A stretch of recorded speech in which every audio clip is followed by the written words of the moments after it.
I'm trying to figure out. He's been messing around with the equipment again.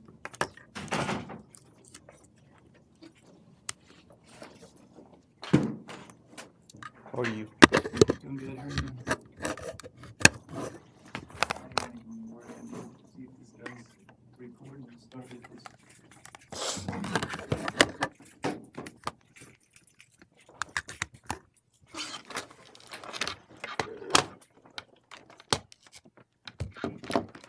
Okay.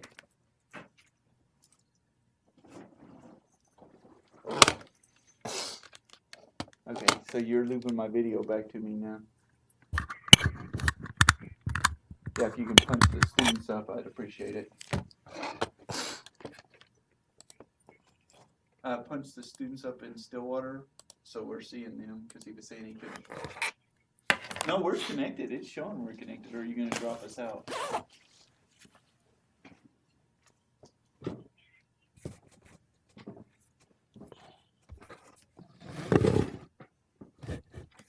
Oh, you dropped it out, so... No, it's not, because it's updating. Oh, there's just nobody in your room down there?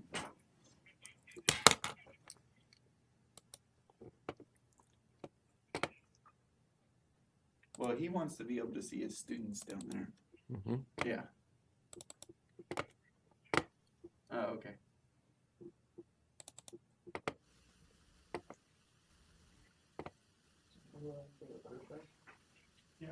Okay, yeah, we got him now. All right, thank you, man. Bye-bye. Just really went to talk. There you go, sir. Thank you so much. I really appreciate it. Hey, Stillwater, can you guys hear us okay? Okay. Perfect. Thank you. I'm here till 5, like I said. All right. Thank you. Oh, I gotcha. Well, yeah, there weren't a lot higher than me there. I was there with my company. We were like one of the only ones hiring. Yeah, I mean, Boeing and Pratt Whitney, they were hiring. And they were talking to a couple of guys that were in propulsion class. Yeah. But for the most part, yeah, like I know Nico, Congo, all those were just there. We wouldn't talk to some of those when they would have been hired there, like, unless they're just like out of the ballpark. Good, you're not probably hiring anybody. Yeah. Yeah, because I worked in Zico before and that's when my master's. Yeah, they would want. They said Zico was one of the biggest percentages that for like maybe one guy, but they're gonna have to be like specifically very good at something. So I don't, unless you intern. Oh yeah, they were getting interns, but they weren't getting full time. Yeah, unless you intern with them like out there looking at hard hours at that time, with no like real internship experience with them, you know. Oh yeah, well we were because yeah, they were because yeah, they got it with the work there, but there were a lot of things so like this is like we're just trying to get it. Right, guys. I think we should start. So to start, the next week is the midterm, and the plan for the midterm is that it's gonna cover everything up till today. So today is not in the midterm. This way you can have chance to actually revisit today later. We keep today for the final. And the plan for the midterm also is that we will meet in the here like at 4:30 and on the TV with Stillwater, and then actually the exam will be online. So I'll be posted there by 4:30, so you'll be able to open it at 4:30, and then you will have basically like 4 hours, say, or something. So from 4:30 until 8:30, so they can work on the exam, solving it, and then uploading it to the Dropbox, right? So it's open book. You can look at anything you want, right? You can look at the internet too, but you cannot work with each other. So we are on honor code here. Basically, everyone will have to do it by himself, okay? But you will have like 4 hours to solving it and then scan it. All right, back to the Dropbox. So we'll have a deadline by 8:30, basically 4:30 till 8:30. So I'll be here first at the first few, like maybe 10 minutes or 15 minutes. So I read the exams for you, and you, if you have any question, you ask me, and then you basically go to your wherever you want, like to spend the next 4 hours. Do it wherever you want. You don't have to do it in the class. I mean, you can do it in the atrium or back in your lab or wherever you want. So, question about the midterm? So are we, it's on, so you're, are we typing our answers into it? So the question is, so are we gonna type the answer? No, the exam will be like the homeworks, you know, like it will be problem 1, problem 2, problem 3. They will be downloadable from Desire to Learn. But you will answer on piece of paper. I mean, there will still be problems. It will be like typical, this is like the exercises homework 6, that could be the exam. Problem 1, calculate this. Problem 2, come up with an equation for this, right? Problem 3, search the internet. Again, you will have the internet available for you. So this would be typical exam 1, for example. And you will have 4 hours to solve it from 4:30 until 8:30. And then by 8:30, once you solve the exam, you have to scan it back to the web page, to Dropbox, as if it's a homework. So it's like it's a take-home homework, but over a very short time period, rather than having the whole week to solve the homework. You only have 4 hours to solve it. How many problems? I didn't decide yet, but you have 4 hours, so the question is how many problems. So I was saying you have 4 hours, so I'll make sure that you'll be busy during the 4. No, seriously, you'll be able to solve it within 4 hours. It's not gonna be a problem. Time shouldn't be a problem. Other questions? Is the library open? I mean, are we scanning? Is there another way to scan it in, or just do it with our phones, I guess? So the question is how we can scan it back, and so there is scanners all over the building in North Hall, Oh, okay.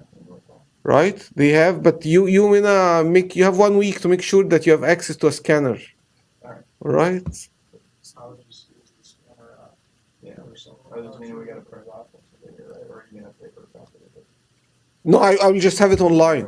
So you don't have to print the whole problem. I mean, you can write it yourself. Right. And you'd say, well, problem 1, given this, required this, as if you're solving a homework.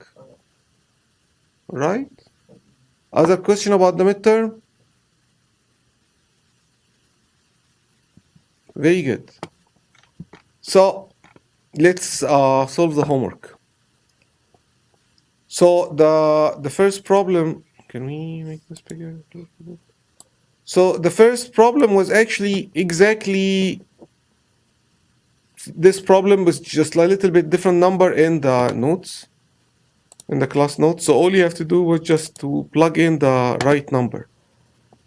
So this is how to create flow using electric field, right?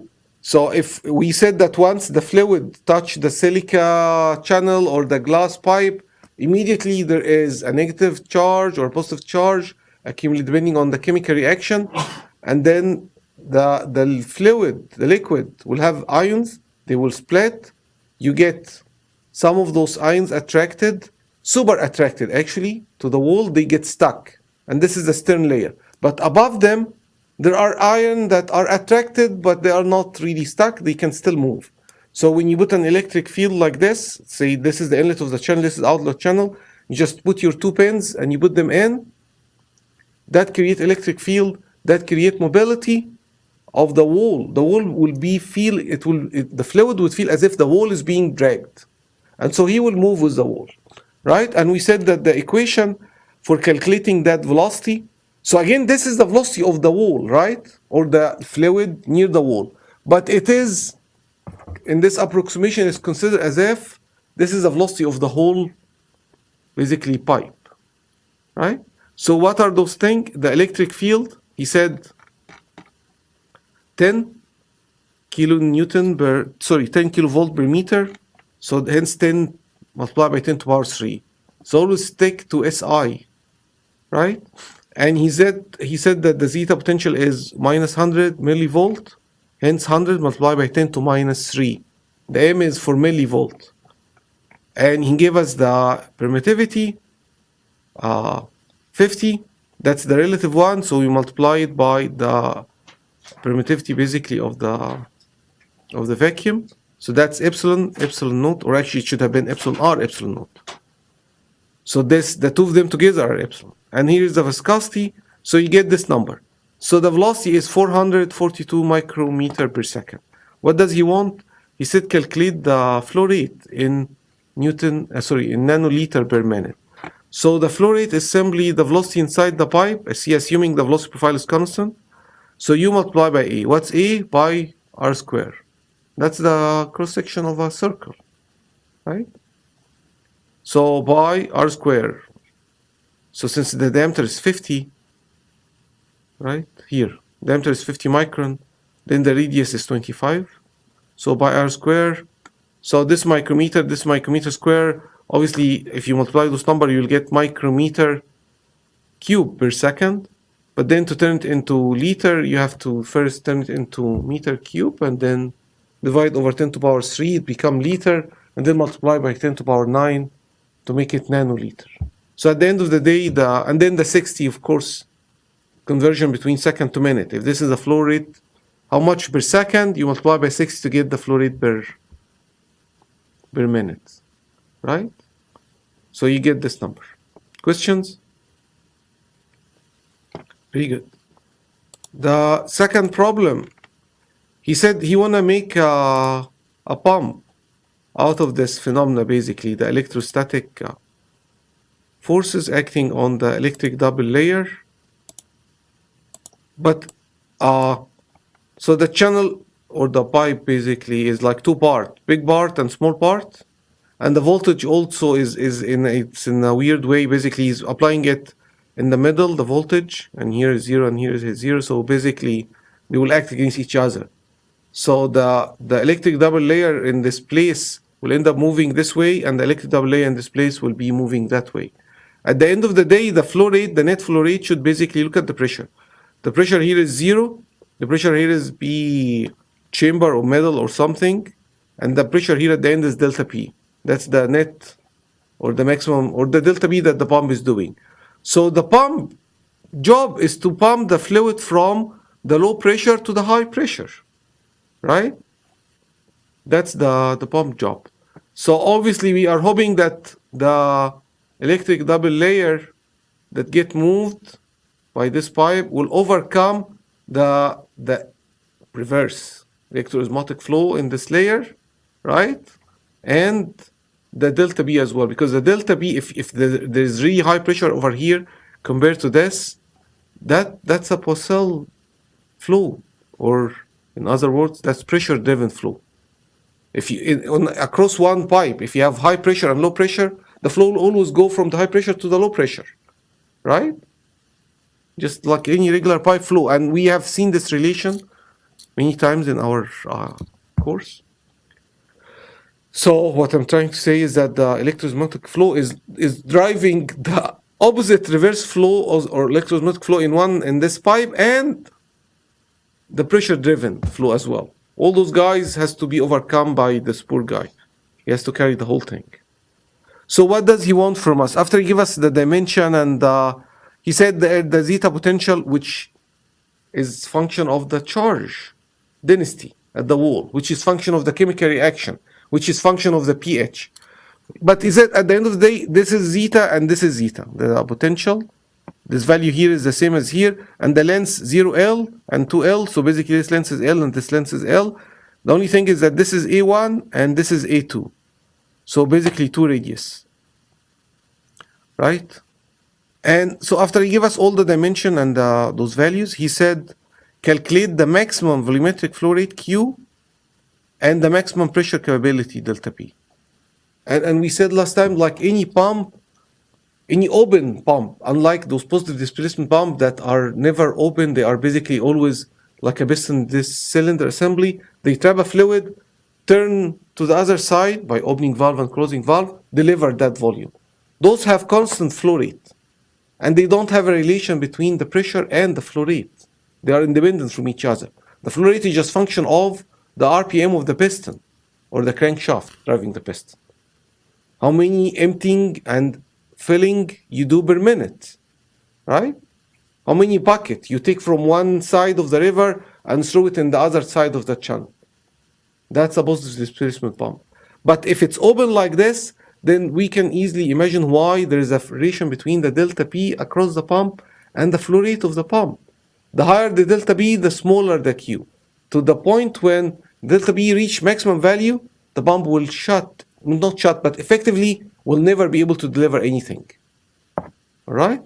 So we said that the way to solve this problem is to first put our hand on a Q delta P relation. We need to see that relation. We need to see how the Q is function of delta P.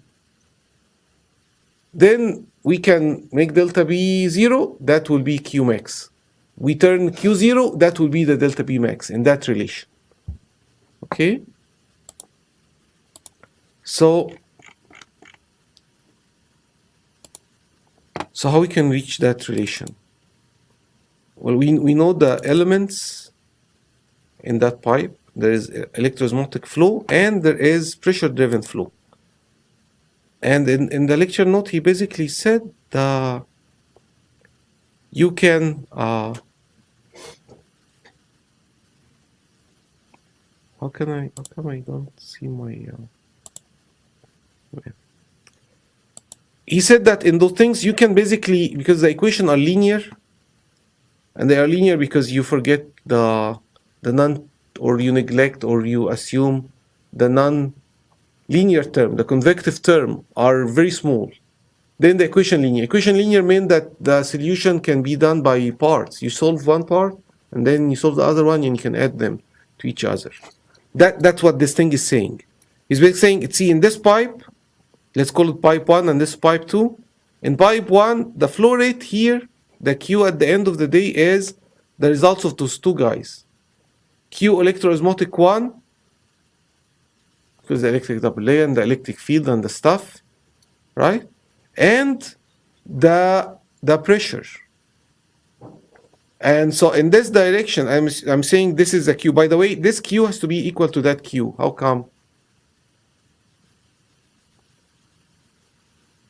How come the flow rate in this channel is the same as the flow rate in this channel?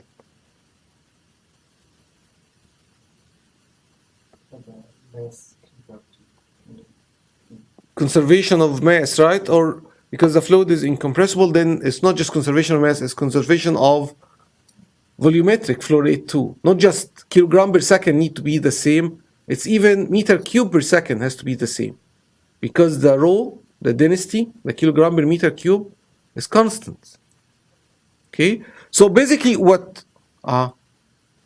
Sean, right? Sean Ming is saying is that see in this junction connecting them, when you think about this junction as a control volume, you have to say that inner mass flow rate in equal mass flow rate out. This is like the junction equation. Say if this is a bigger problem and you have 3 pipes coming into a junction, the conservation of mass would say energy mass in equal mass out, right? There is no storage inside that chamber or inside that junction or inside that imaginary line. N has to be equal to out. Therefore, that Q need to be equal to that Q. Okay? So in this direction, this Q is 2 parts. Q electroosmotic plus pressure driven. What's the pressure driven? Pressure minus pressure divided by R. Just like the electric. Remember we had this lecture notes about electric equivalency of hydraulic network basically. So if you want to calculate the Q because of the pressure, it's pressure minus pressure divided by R. What's the R? It's here. Here actually. 8 mu L over pi a to power 4. Actually this is R2. R1 is the same except that it's 8 mu L over pi A1 to power 4. Okay. What is the deal with like 0 minus PC? That's obviously going to be negative. Yeah, this term will be negative, and the pressure contribution to that flow rate is the opposite direction, right? But you are writing Q in this direction.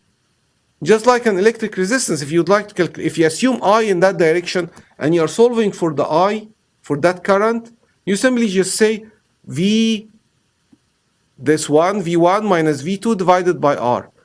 If it happened that V2 is bigger than V1, well, the flow will come as, after you solve the equation together, you end up with I equal minus 4. That's okay. Right? So, I mean, we are just saying Q is this way, and so hopefully this guy is bigger than this guy, but have this guy being the same as this one, that Q will be 0. And that will happen when you are going for the maximum flow rate, actually. But in general, the flow rate here is Q electroosmotic plus delta P over R. And delta P is done in that order, 0 minus inlet minus outlet over R. And the pressure here is PC. How much is it? I don't know. Actually, I don't like this PC. I don't want it at all in my solution. At the end of the day, what we're after, relation between this Q and this delta P across the pump, right? Not the intermediate pressure. And by the way, no one said that the PC in the middle should be delta P over 2. Is that clear? Why it's not delta P over 2? Completely two different sizes of the pipe. Who said that the pressure should drop linearly across it? Right? We have no idea. But we have to write PC or something. Here, he actually wrote it for us. He said that the pressure here is PC. But how much? We probably have to get rid of it at the end in the solution. We don't have to get rid of the zeta and the A1 and the L, because those are the problem geometry and the problem property. Those are the input to the model. But PC, this is an unknown value that has to be, we have to get rid of it. Okay? Similarly, the Q in the second pipe is what? Part electroosmotic and part pressure. So Q is Q electroosmotic 2 plus PC minus delta P over R. Again, this guy probably will be negative, actually. If it's a pump, that pressure needs to be higher than this one, right? Otherwise, it's a turbine, actually. It's not a pressure. And actually, since we are here, let me tell you that what if the pressure actually was higher here than here? The inlet has higher pressure than the outlet. Can you imagine what will happen? I want one of you to invent a very cool design right now. What happens if the pressure at the inlet is higher than the pressure at the outlet?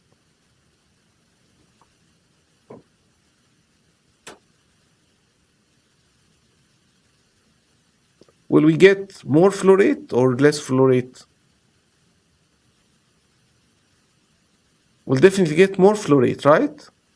Not just the electroosmotic flow, we will get even higher flow rate. We'll get higher flow rate, and also we'll get higher ion transport, to the extent that if you have a lot of electron or ions moving, what will happen? We are actually creating current. It's not a pump anymore. It's a turbine. It's like an hydroelectroosmotic turbine.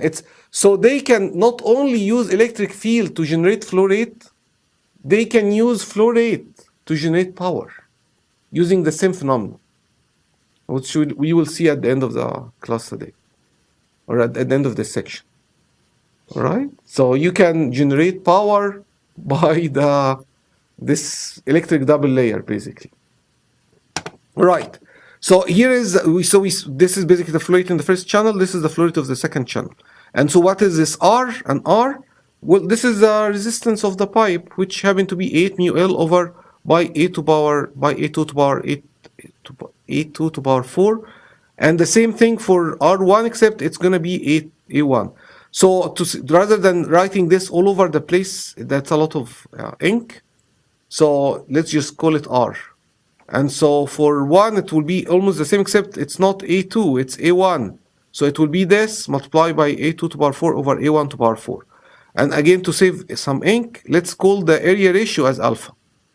Right? sorry, radius ratio as alpha. So we can just, in the next page, you will see me saying this is R, and this is R divided by alpha to power 4. Okay? So what is the Q electroosmotic?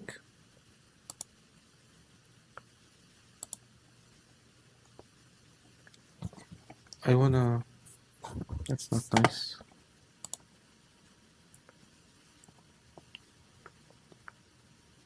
Yeah, continuous. All right. So what is the Q electroosmotic in this pipe? Again, epsilon R multiplied by epsilon naught, which let's just call it epsilon to save space. Epsilon zeta over mu multiplied by E. Remember the E, the electric field. What's the electric field? Delta V over L. But we will have to notice that in one of them, the electric field is opposite to the other, right? So for two, it's the opposite, it's negative, it's minus delta V. And for one, it's delta V. So a question you could ask is like, how could you tell that this one is positive and this one is negative? We have to have the bigger one as the positive. Meaning the bigger value should generate more flow rate than the smaller one. Otherwise, it's not going to drive the flow in this way, right? So the voltage has to be in such a way that basically, depending on the charge of the electric double layer, you need to create U velocity here higher than here. Why? Because this Q will be higher than that Q. Why the Q is higher? Because with the same value over here, right, between 1 and 2, I mean, they are almost the same. Same zeta, same fluid, same viscosity, same length of the pipe. So the only difference is, when it comes to the Q, is the area, pi over A2. So obviously we want the bigger area to have plus Q and the negative, and the smaller one to have negative Q, so that the bigger one can overcome the smaller one. Okay? So what is, again, the Q osmotic flow? It's simply the area multiplied by the U, the velocity coming from that electric field. Okay? So just to save space, let's call those value minus Q electroosmotic, and Q electroosmotic 1 will be almost the same, except that it's plus, and you have, rather than A2 squared, it's A1 squared. So it's simply A1 over A2, or simply this. Q electroosmotic multiplied by alpha squared. We could just carry the solution like this, but it's a lot of ink. And in the exam, you can, if you keep using those guys, you could drop them by accident from one line to the other. So it's easier just to give them a symbol and move with that symbol, and then at the end, in the last formula, bring all the stuff back in. So back to the Q, the total Q. So you can see how it's basically minus, for the second pipe, minus Q electroosmotic plus PC minus delta B over R. And for the big pipe, or the first one, it's alpha squared Q electroosmotic minus alpha 4 PC over R. What's our job again? Relation between Q and delta P. This is what we know about fluid mechanics, flow in a pipe, basically. And because there are two things driving it, we end up doing two things. But then what's next? Next is we have to get rid of this delta P. Okay? That's easy because we got two equations, really, right? So you get BC from this equation, and you put it in this one, right? If you take this and put it here, that's what you are seeing. See, alpha 4 PC. I'll take this PC, I put it over here. And so what I did is, now there's no delta, there's no PC anymore. P chamber is not there. There is only Q and delta P. Perfect. So we'll just clean up a little bit by multiplying those guys. And let's get our Q in one side, delta B on the other side. You end up with this. I'm going to divide over this so that I can really put my hand on the Q. And as promised, Q get as delta B. Delta B is here and Q is here. And this is Q electroosmotic, which is what? Which is the epsilon and the zeta potential and the mu and delta V value and all those stuff. Right?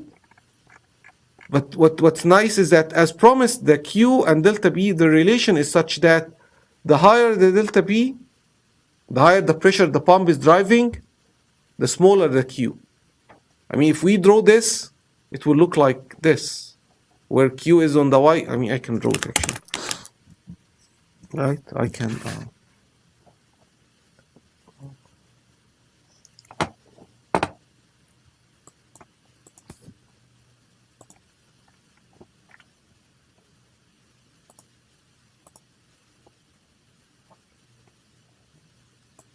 This guy is too high.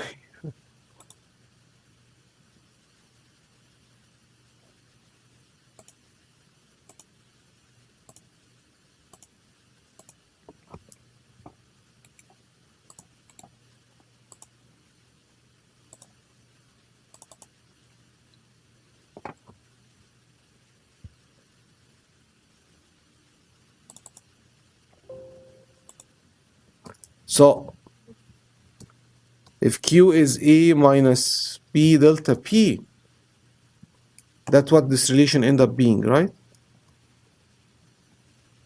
Here's the Q, here's the delta P, and so this A is the intercept. That means as delta B is 0, you will get this guy. Whatever is here is going to be on the top.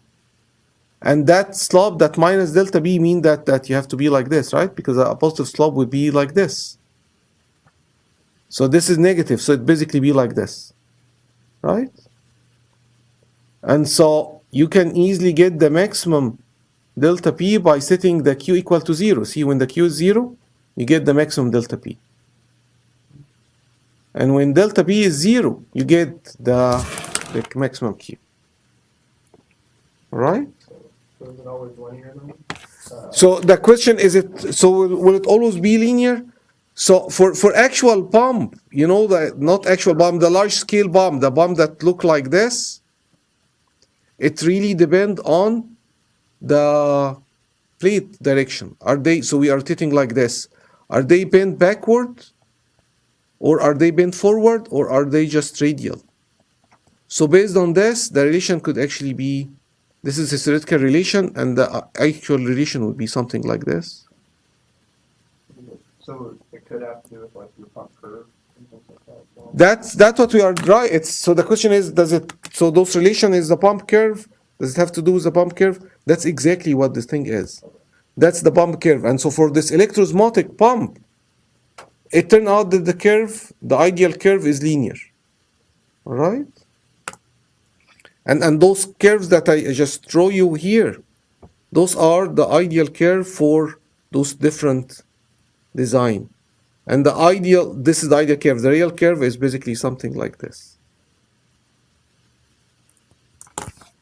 Which is basically say that you get more and more losses as you basically go toward this really high pressure thing.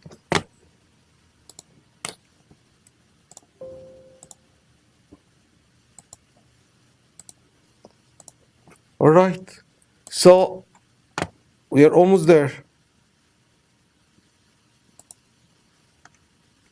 So since now we have this relation, all we have to do is basically say, well, here, this is our Q max. By setting what delta B equal to 0, you will get this. Q equal this, right? And to get delta B max, you just have to put this equal to 0, and therefore delta B would be minus this guy divided over this guy, right? And so here are your two values. Okay, here is the Q max, and here is delta B max. And when you investigate this, it's always nice. Every time you come up with any formula, I used to do this all the time when I was a student. I always check first for the units. I make sure that the right and the left agree. So, and when you add things, they need to have the same dimensions. So if this is 1, then this better be dimensionless, as promised. Okay, yes. Right? And the second thing is that you should look at the numerator and the denominator and try to figure the physics. Does the physics make sense or not? You learn a lot and you can easily get your mistakes. So delta V increase, the Q increase? Yeah, sure. Mu increase, the Q decrease? Sure, yeah. It's very viscous, right? Correct? So This is how it works. Questions?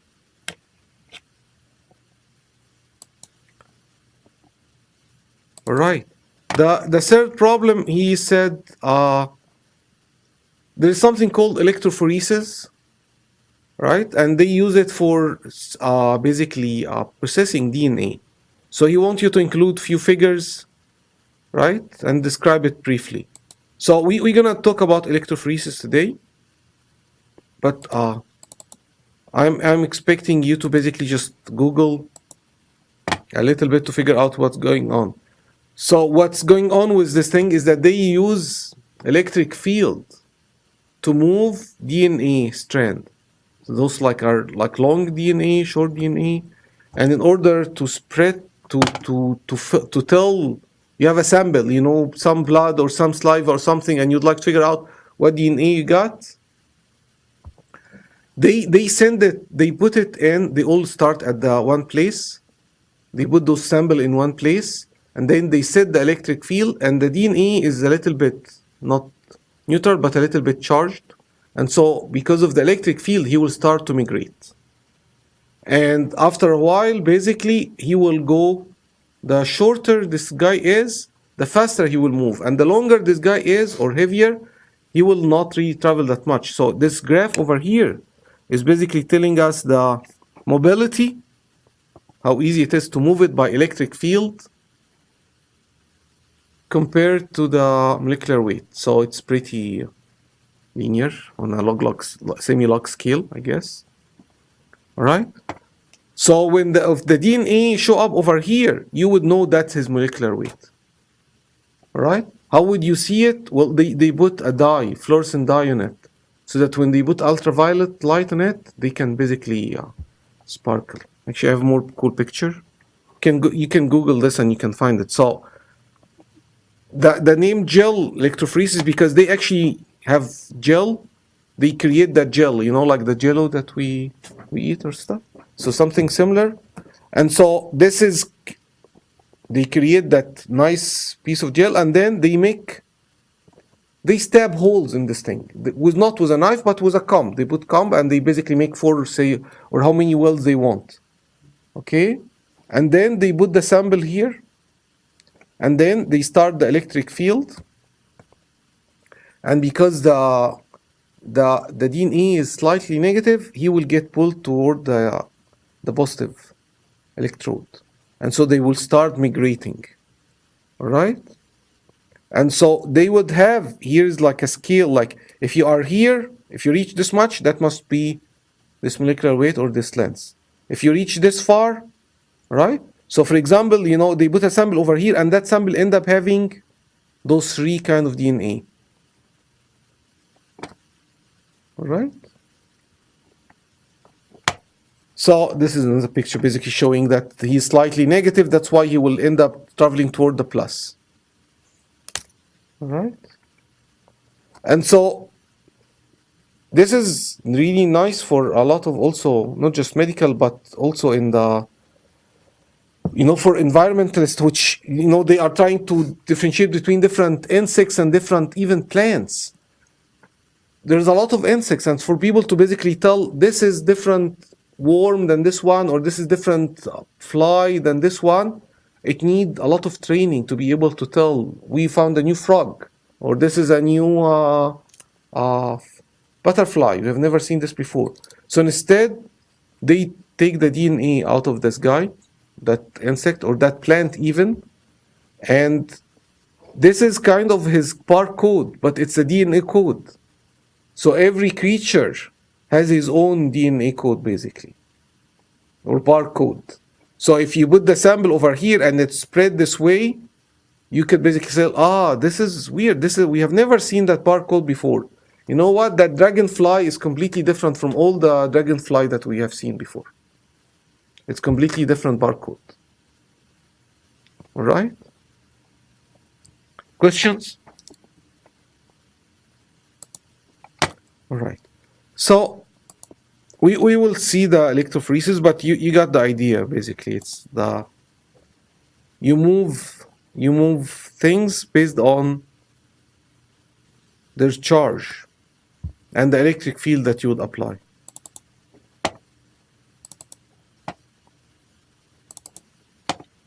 So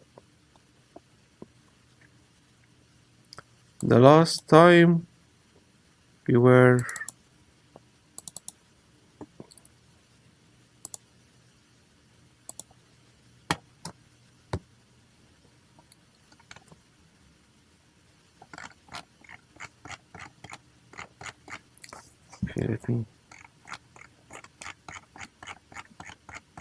we went through this.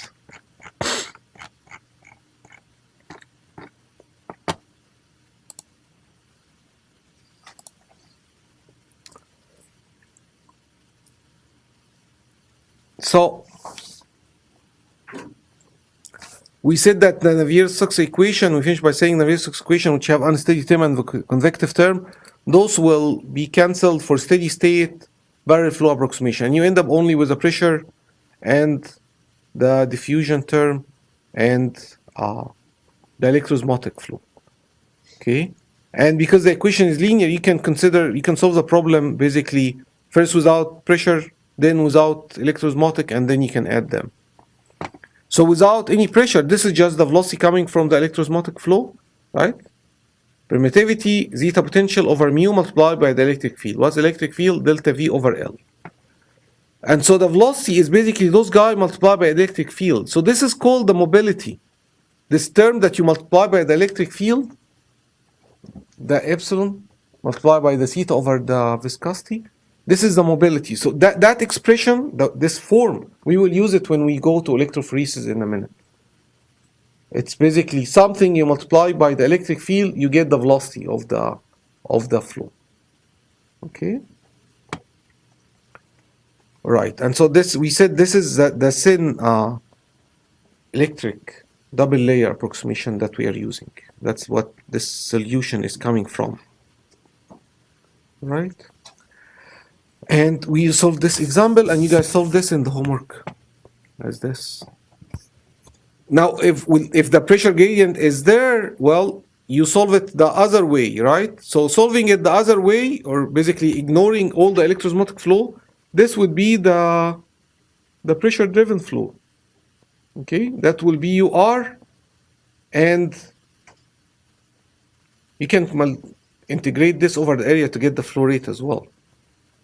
Okay, and so he's saying that the velocity, if someone would like to get the velocity profile for something like this, it will be as if here is the velocity profile because of the pressure gradient. How does this look like? Maximum in the middle, 0 and 0 at the wall. But when you add the whole thing, you add this thing to basically the electroosmotic velocity. This is basically added for over all the radius. So it's really as if you are moving on an escalator, right? Whatever the velocity of the escalator is, plus your own velocity.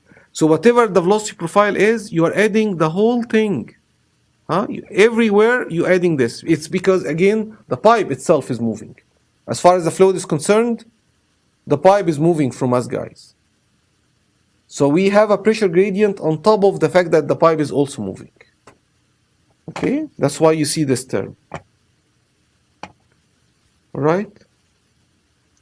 So that's why this cartoon is trying to say. He's saying that if the pressure gradient is, like in the case of the pump, is going backward, and then the electroosmotic flow is basically going to give you a kind of uniform flow. Everything is moving with, say, 5 meters per second.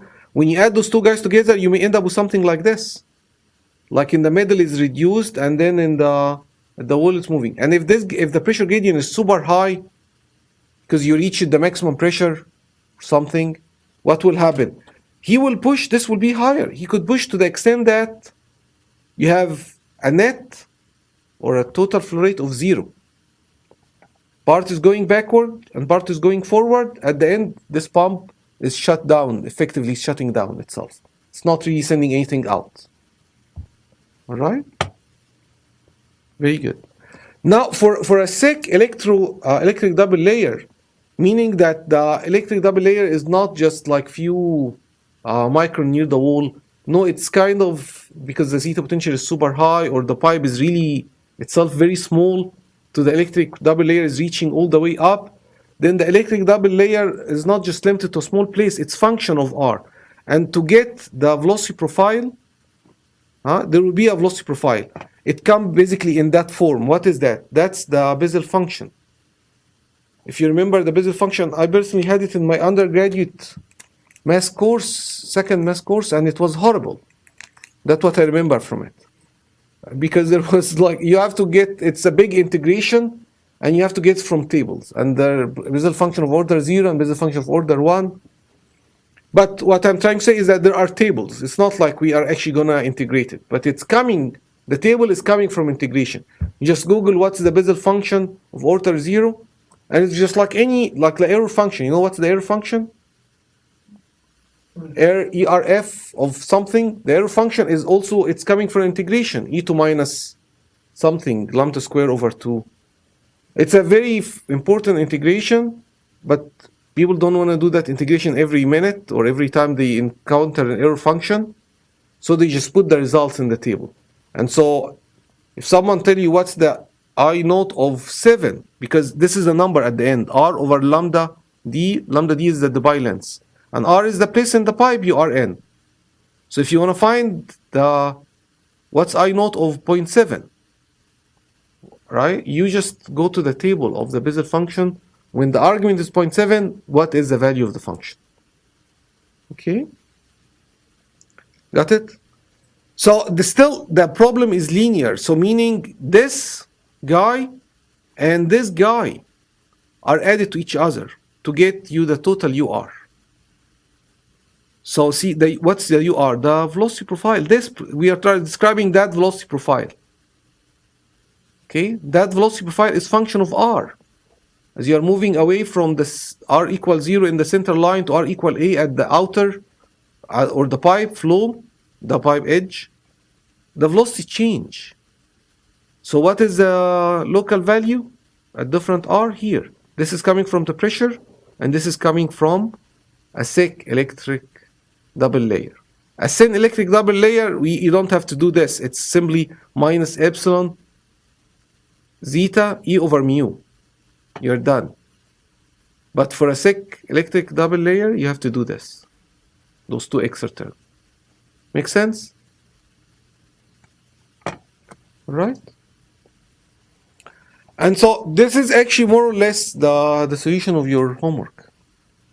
But it's easier, a little bit easier, because you just have the electric volt sitting from one side to the other, right?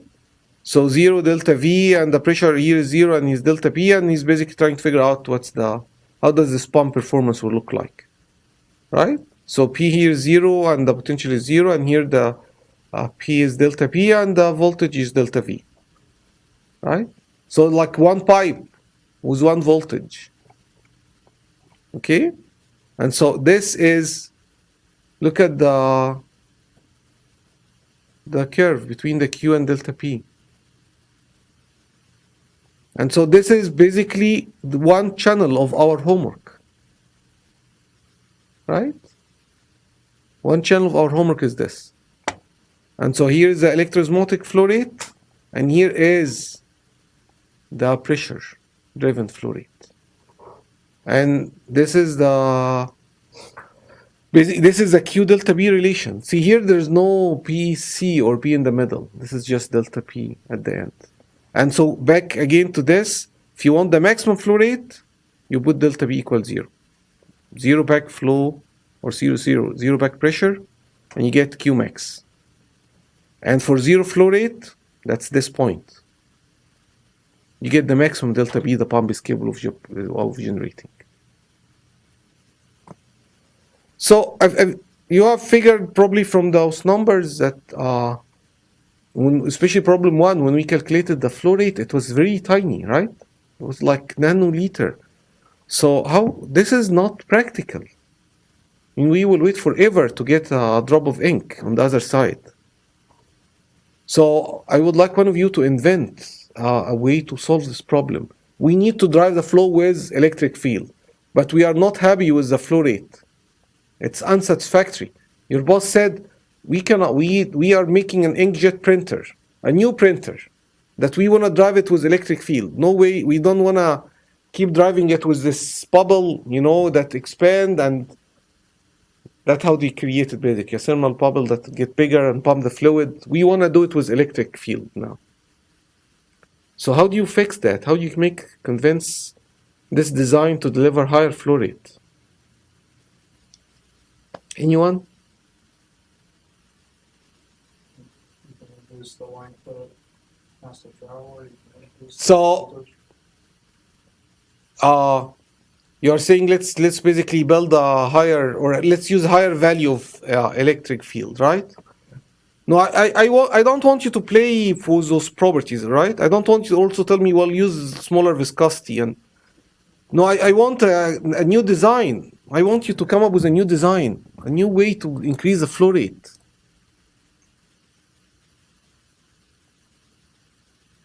Those constants are fixed. This is the higher delta V we can safely install in our package. This is the zeta potential we can support. This is the eta or the viscosity that we got. And by the way, I apologize for sometime it's mu and sometime it's eta. I hope you understand that it's still the dynamic viscosity, or simply just the viscosity in Pascal second. So how do we do it, guys?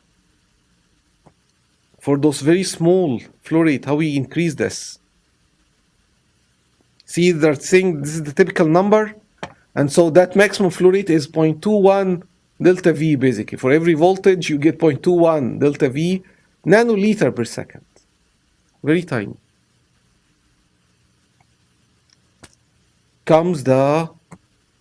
See, if you have come up with this, you could have been famous. You could have come with a patent. What's going on? Any idea?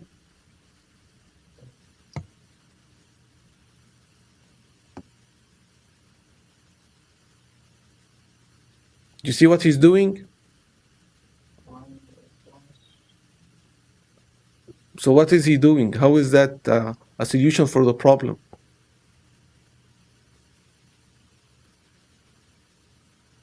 What was his problem again? Small flow rate. How you increase the flow rate?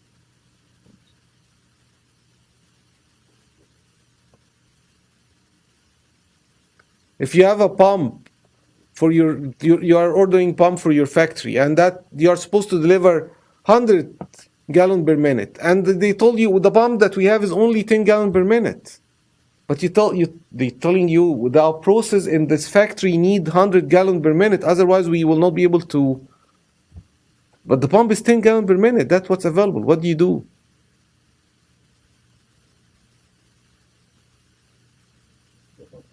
Get more pumps and connect them in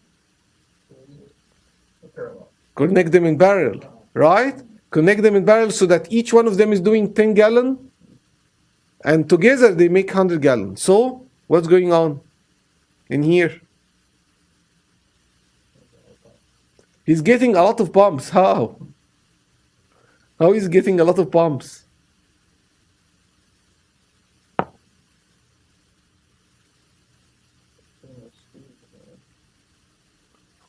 How is our pump design? What's our pump design exactly? What are we doing in this chapter?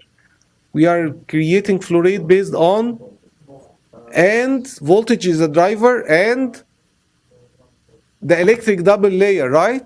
So you need to have the water sitting in a channel. So he create bunch of channels by having those micro glass beads, basically. By having those micro glass beads, they are all sitting and packed there, and the fluid is going through them. He has basically all those channels supplying. In my lab, actually, we have glass sphere that's 1 micron in diameter, basically. And so they look like powder, really. I mean, you don't really see them. You just take them with a spoon. But they are glass sphere, and they even hollow from the middle too. So they are silver coated hollow glass sphere in size of 1 micron. All right. So you can put those guys in. See, he's basically saying what's going on. So this bed is filled with silica spheres 0.5 to 1 micron. And the flow is basically sitting between them, and the wall of those glass spheres are the pipe. They make the electric double layer on them. All right? And you put the electric volt, 8 kilovolt or whatever, and the flow will drive itself from here to there. And more important, you got yourself a patent. And he's basically saying the network of submicron microchannel, which can be used to generate pressure in excess of 5,000 psi. All right? Questions? So when we connect pumps in series, we get the same flow rate in them, right? But we increase the delta P. When we connect them in parallel, we get the same delta P, but we get increased flow rate, right? So here is basically what happened when you connect them in parallel. So you get N of each one of them, NQ. By the way, the one that's in parallel is across the cross section, right? Those are the one that's in parallel. The one like this, no, this is basically as if you have really long channel. Very good. So that's why you get the same delta P. You didn't improve the delta P by connecting them in parallel, but you improved your flow rate. That's why the N. Very good. Questions? All right. So now, what is the deal with generating power out of those business?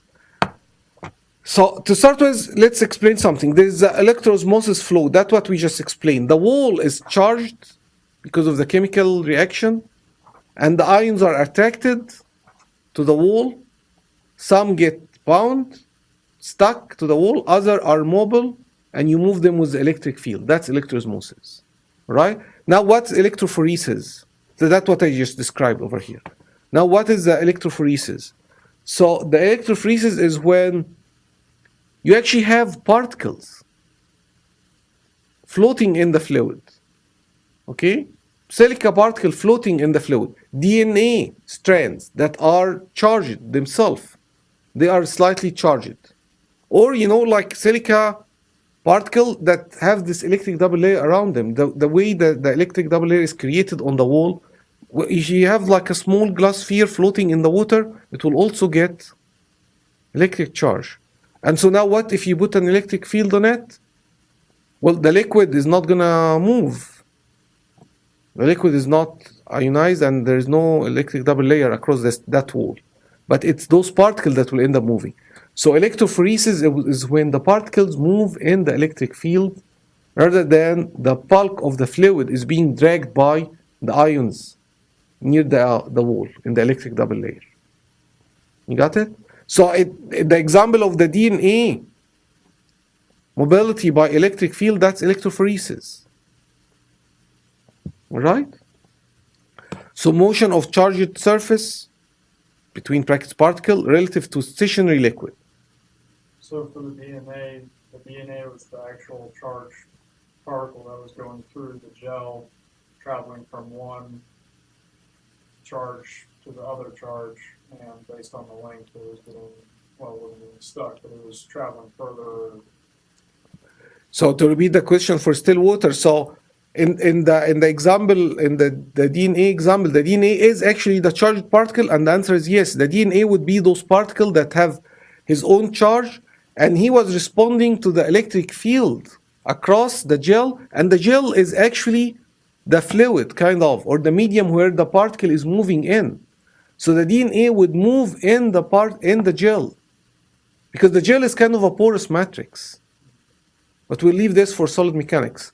But basically, it's really the gel is the porous matrix that the DNA is moving in it. And so the particle DNA, or a charged particle, moving through the DNA, and if you are lighter and smaller, you will move faster, and if you are longer, you will tend to move slower in velocity. So by the end of the day, or by the end of the test, you cannot travel farther than this particular location.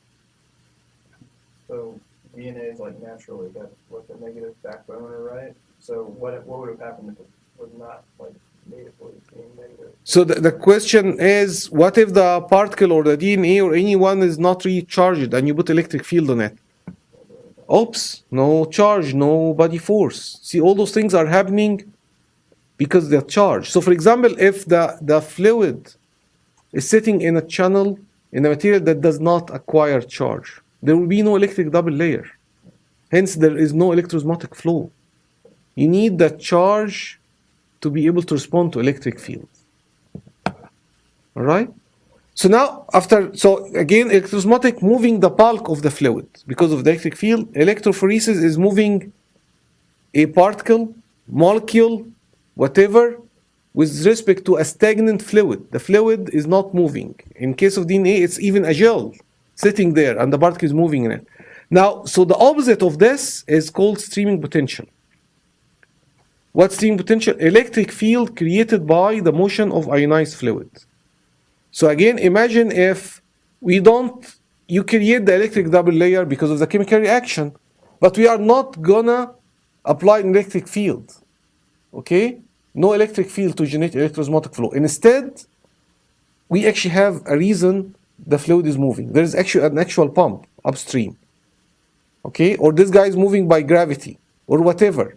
Something is moving the fluid that has ions in it. So by moving the fluid, you will take the ion with it. You are actually moving the electrons. You're creating a current, and so those electrons will go you capture them at the other side of the channel, basically, and you create yourself a battery. Okay, out of electric field generated basically by the motion of those ions. So this is called streaming potential, and the name is perfect. It's really you are streaming the potential, right? And the opposite of this guy is called sedimentation potential. So electric field created by motion of charged particle. Right? Again, the name is perfect. Those are kind of sedimentation, basically sediments, and you are moving them by the electric field. All right? Very good. So I have few things to say about electrophoresis. So let's go through them, and then we will finish this chapter. So how is it?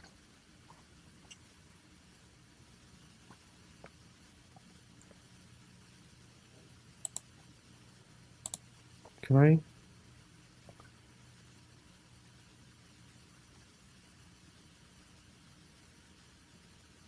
Okay, so let's do this. So, ouch. So this is again because this was done like as a separate class or separate lecture, but basically we are visiting all those the electric double layer and stuff, right? And so if you have a charge electric field, you will move it by the electric field, right? And so the equation is this basically. It's called the Coulomb force, and it's simply the charge multiplied by the electric field strength, you will get the force. Okay? And so that charge could be in the electric double layer or could be a charge on the particle itself. So we are saying that if you have a particle in an electric field, he would move. Now, in order for this particle to move in the stagnant liquid, that would be similar to the liquid moving around a particle. It will create the same shear stress, same friction, right? That's why they test airplane in wind tunnel, right? I mean, you don't have to hold the airplane and run in the lab with it, right? You can just hold it stationary and let the air move around it. So it's the same thing. So when this guy moves in the fluid, he will generate friction.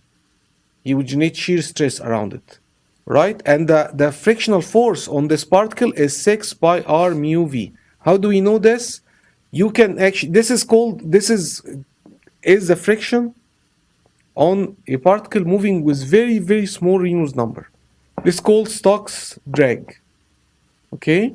And you can come up with that solution from Navier-Stokes equation for a flow around the cylinder. But I leave this for your fluid mechanics graduate course when you take it with Dr. Irvin or Dr. Irving. They will show you how basically solving Navier-Stokes equation for a flow around a cylinder or a sphere actually, flow around a sphere, you will get this 6 pi r. R is the radius, mu is the viscosity, v is the velocity. Okay? And you can actually just open the internet and search for what's the Stokes drag on a particle. And they will probably could even show you the derivation for this. This is, I'm plotting here this drag coefficient as function of Reynolds number. So this is the drag coefficient for a sphere. Also, it's very similar to the drag coefficient over a cylinder. It almost looks the same shape. Okay, a little bit different numbers, but it's the same shape. And so in this range, when the Reynolds number is less than 1, when the Reynolds number is less than 1, it's basically kind of look linear. But this is actually log scale. But look like linear before it head to constant. That's the laminar boundary layer, and then this is when you go to turbulent boundary layer. But in that range, that's what you get. All right. So this particle moved by because the charge you move with electric field will have to overcome this force. Okay? And if we want to track his movement, if we, in that electroosmotic flow, if I ask you to calculate the velocity in the channel, you would say, well, I have fluid moving. I use the equation controlling or describing the fluid motion, which is Navier-Stokes equation. But if I have a particle moving in a stagnant fluid, and I would like to figure out his velocity, what should I use? Navier-Stokes equation? To see, Navier-Stokes equation was there just to give us the force, the viscous force on the particle. But now once you have this friction force and the electric force, now this is just like a particle under a bunch of forces. And the equation controlling those are, I'm asking you to track a billiard ball that you just hit it with your stick. And you're trying to see what happened to this billiard ball as it hit. It would be Newton's second law, right? Newton's second law, which is basically this. Summation of the force equal mass time the acceleration, dv by dt. Right? Newton's second law is force equal m dv by dt. Right? So what are the forces? Two forces. There should be gravity, but I mean those are very tiny particles. Gravity is neglected. Also, let's think about, we are looking at the horizontal direction. For many reasons, let's forget gravity for a moment. So you just have the electric force, which is Q, charge of this guy. How many charge he got? Multiplied by E. This is QE minus FV, right? Equal m dv by dt. And so at the end, once he starts moving, once you apply the electric voltage, he doesn't have velocity. Therefore, the friction force is 0. Friction force will only exist if he moves. So when you switch the battery on or the electric field on, he will basically be under only the electric field. He will start moving. But once he starts accelerating and getting faster velocity, and so this equation will describe this. M dv by dt will tell you what is the velocity in the next time step and the next time step. But once you hit decent velocity, once the velocity is actually there and you start moving, this guy will build up. The 6 pi r mu v become bigger.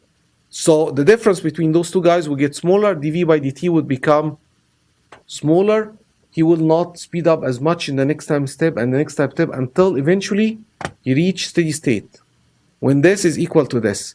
And that's called terminal velocity. That's basically as fast as he can get. And that's when dv by dt is 0. And so this will be equal to this. This guy will be equal to this guy. So from this relation, then we can come up with what is the velocity of a particle in an electric field. Okay? I mean, if you put everything here on the other side, leave v here, this would be v is q over 6 pi r mu f. Sorry, E. So V is number multiplied by E. That's kind of the mobility of the particle. Just like the mobility of the electroosmotic flow, how much should we multiply by the electric field so that we can get the velocity of the particle? So that's the maximum velocity. So the question is, that's the maximum velocity. I call it, that's the terminal velocity. I mean, he accelerates from 0 to that velocity, and that's it for him. He cannot go any faster. Right? I mean, this will happen pretty quickly, basically. Once he starts moving, you reach that velocity, and that's it for him. Right? In this cartoon over here, I'm trying to say that when the particle moves in a stagnant fluid, an asymmetric particle, he will only generate direct force. There will be no left force. So one shouldn't expect him to go up and down. You basically should expect him just to experience direct force. Right? And in those two cartoons over here, I'm telling you, see that at very small Reynolds number, that's called Stokes flow. Stokes flow is basically symmetric flow, it's like mirror image before and after. But as the Reynolds number increase, you start getting that separation, that wake behind the particle. And that's when the drag basically starts going like this. This is the laminar boundary layer. And then the turbulent even. Alright? So why our Reynolds is so small? Not necessarily because the velocity is small. Well, the velocity is small, but also because we are dealing with very small particle, very small diameter. Right? So the Reynolds based on the diameter of those particles will be really tiny. Right? So we can assume they are all in the Stokes range, or very, very small. Alright? So end of the story is that the velocity is some number multiplied by, ouch.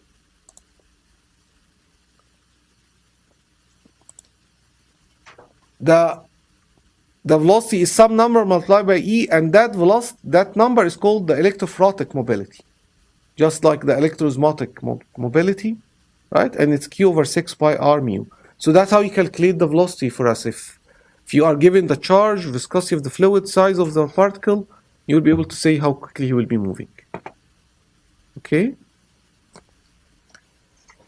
So that's what electrophoresis, there's another S missing here. Electrophoresis is, there is like an electric double layer that will be created if this was a silica particle, for example, or glass particle.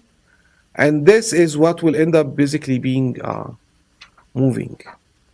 All right? And he say charge the particle with size greater than lambda d, or charge particle with size smaller than lambda d. So lambda d is the Dubai length, right? The Dubai length is the height of the electric double layer. So if like much smaller than lambda d, that's like ions and proteins. And when their size is bigger than lambda d, then they are really big, like big cells, big DNA. So this is small strand of DNA, and this is big strand of DNA. That he say that the lambda d is of order of 10 nanometer. For normal numbers, you should expect the electric double layer of 10 nanometer in height. So that could tell you basically whether the particle will be bigger or smaller. So small particle mobility, that's what we actually calculated this for. Okay? And the large particle mobility is, if the particle is really large, it would be as if it's a very thin electric double layer. Okay? Very thin electric double layer. So the mobility, look, does this remind you of something? Epsilon zeta over mu.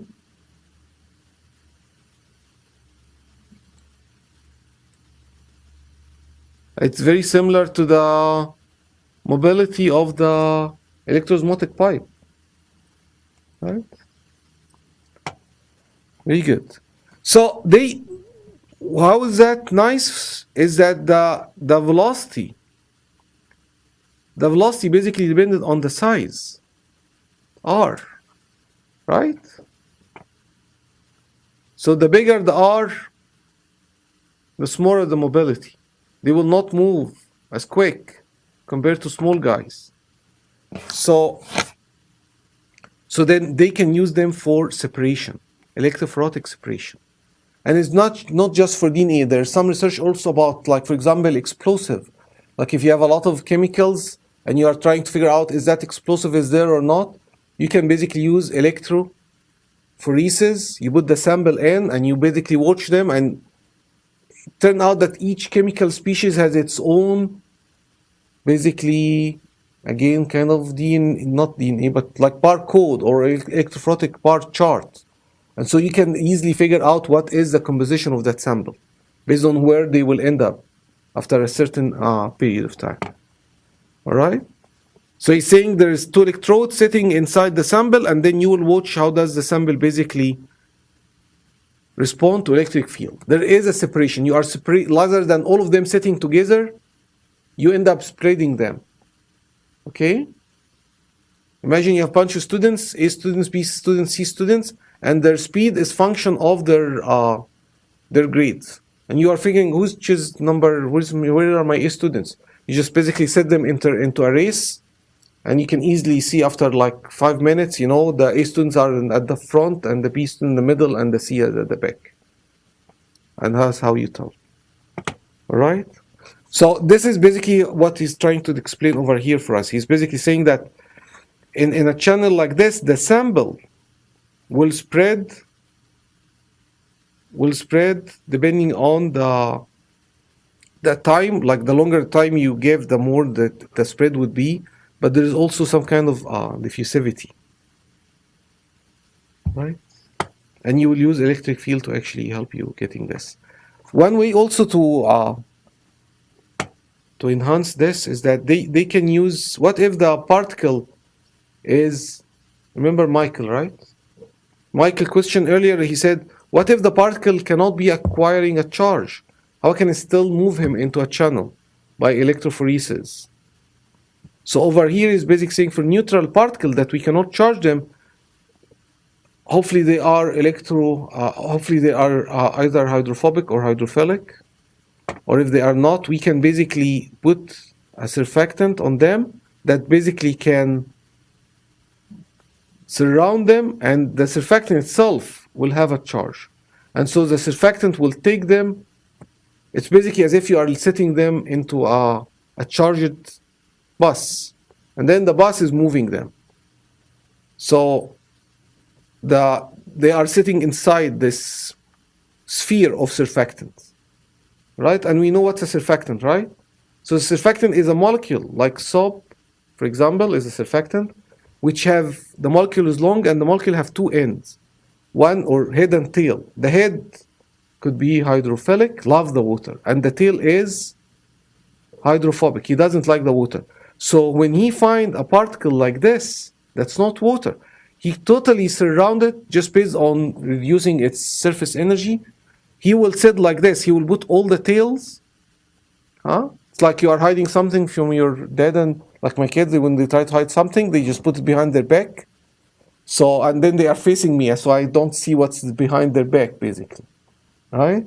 So the molecule are hiding their tail away from the water by basically surrounding the particle, right? With the end result that particle are basically sitting in a charged basically bus. So with negative charge, then it's a way to trap the molecules and basically move them with electrophoresis. All right?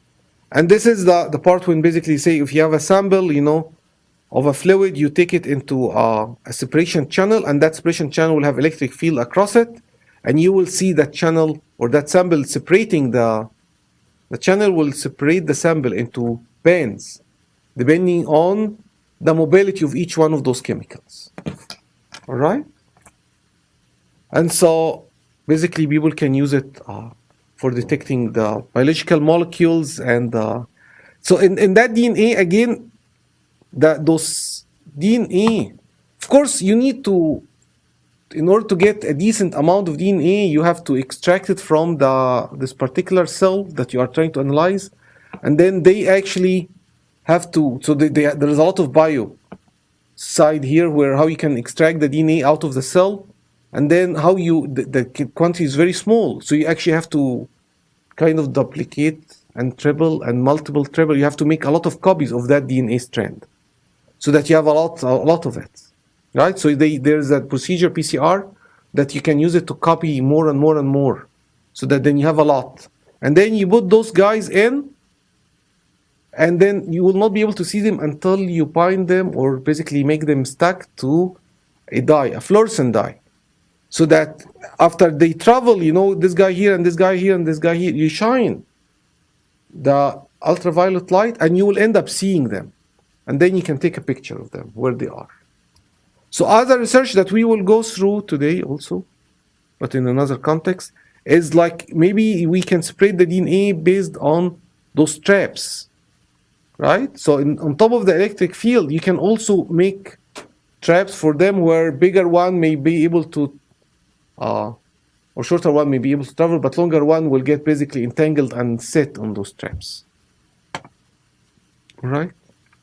So let's take a 15 minutes break and start again at 6:05.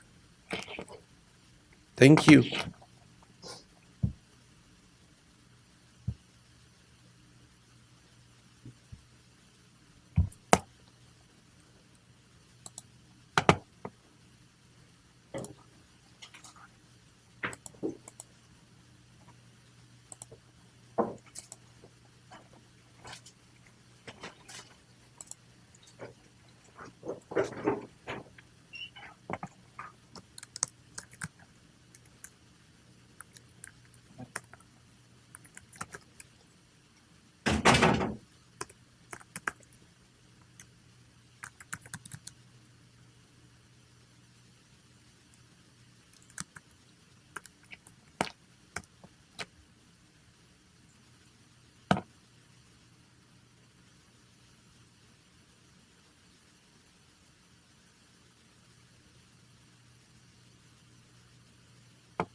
All right, guys. Think we should start again.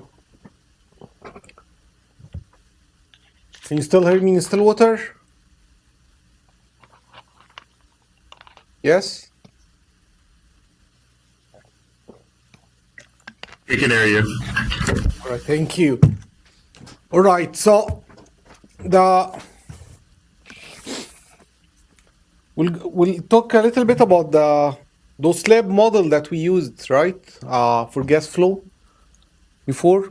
We said that remember how we modified the Navier-Stokes equation with Maxwell first order slab to come up with flow rate in a pipe with a slab or a channel with a slab under shear driven flow, and we said that this is mainly for gas, and we said that liquid usually don't slab because they are really tight together. So for them to slab, the channel have to be very small, nanometer, right? And so this paper, we had this paper very early in the course. Actually, you will find it under the paper section. So in that paper, this is just few pages of it.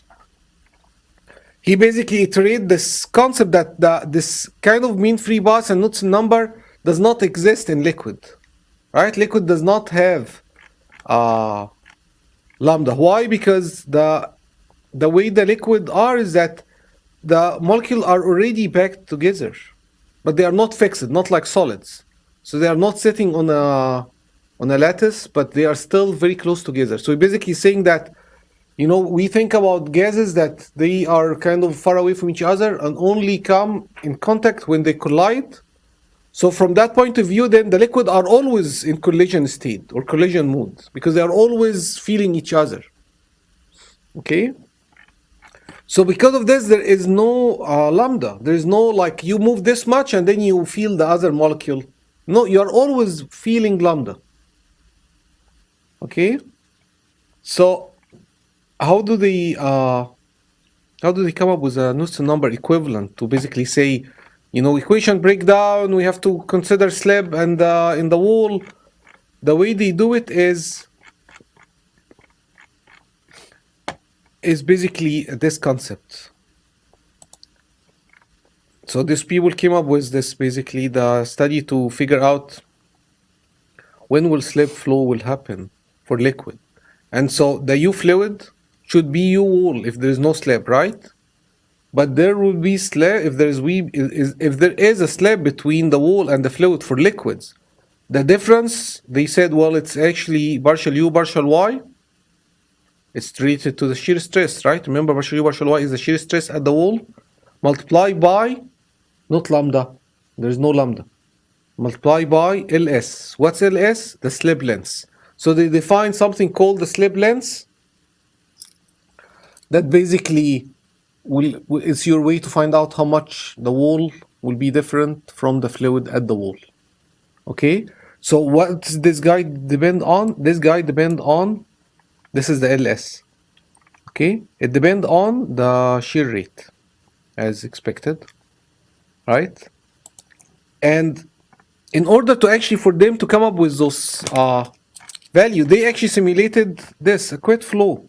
Wall, remember, wall moving up, the upper lower wall is not moving, and then you're expecting the fluid to move, basically stuck to both of them, but they don't, the velocity profile tend to actually drag behind. So this is if there is no slab, and then once there is a slab, they start the wall, the upper wall and the lower wall start to basically go beyond, slip away from the wall basically on both ends. So for them to figure out this for liquid, they have to go to a very tiny scale to simulate this. And so when you are not simulating a big number of molecules, but 1 million molecule or something, you can actually, for the first time in your career so far, you could actually go to the molecular level and simulate each molecule by itself. See, in fluid mechanics, since we are undergrad, we are always being taught that, yes, the fluid, water, air, is a bunch of molecules. But in the length scale that we consider, we never really see those molecules. We always have a continuum of fluid. We always have, anytime you put your hand in the bucket and take a bunch of water molecules, they are always together. It's like a jello, you know, they are always together. There never is a hole. So now for the first time, actually, they have to use it, actually. They have to use it because when we treat the fluid as a continuum, when we think that it's a bucket full with a lot of liquids and there is no hole in the middle, it's always full, that's when the Navier-Stokes equation is working. But when there are not that many of them, and we are in a small length scale to the extent that we can actually see the hole is the distance between the molecules, then we cannot afford to use Navier-Stokes equation. We will show later in the course at the end how the Navier-Stokes equation only happen when you have enough molecules and enough collision between them. So they have to use it. They have to use this new atomistic simulation, and they can afford to use it because there is not that many molecules at that scale. So they can do it. Like if I tell you, I want to simulate the air in this room using atomistic simulation. I want to simulate every single molecule in that room. You will tell me I'm crazy, right? It will not happen. We don't have enough computers to do this. So what is the molecular dynamics? This is MD. So MD simulation stands for molecular dynamics. It's basically that you follow the dynamics of each molecule. Each one of those molecules is a billiard ball, more or less. And you will figure the forces around this molecule, and this will allow you to track the movement of that molecule in the next time step and next time step and next time step. So you'll be able to basically watch him moving from one wall to the other or moving with the flow. All right? And so we will talk about the different way to describe that motion. Right? But there is something called the potential of the molecule, from which we calculate the force on the molecule. So this is one of the famous way to calculate it. It's called the Lennard-Jones 612 potential. We'll see it more detail later. Okay, but this is how, from that potential, you can figure the force on the molecule. Right? So they, using this molecular dynamics simulation, they basically come up with this. And then they figure out that it's then there is a slab, and that slab would be function of the shear rate, and it's also function of the different potential or the different fluid they are doing. But then they reached this kind of universal. See, they had this universal boundary condition for solid liquid. So if you have liquid sitting in a solid, this is your length, slip length. And so that slip length basically would increase. When it increases, that means there is a slip. And when it go to the almost LZ of 0, that's basically no slip. It's function of the shear rate. How much shear you are basically forcing the flow through. Right? Very good. So that molecular dynamics also, actually, let me, I forgot to record. This one record just in case.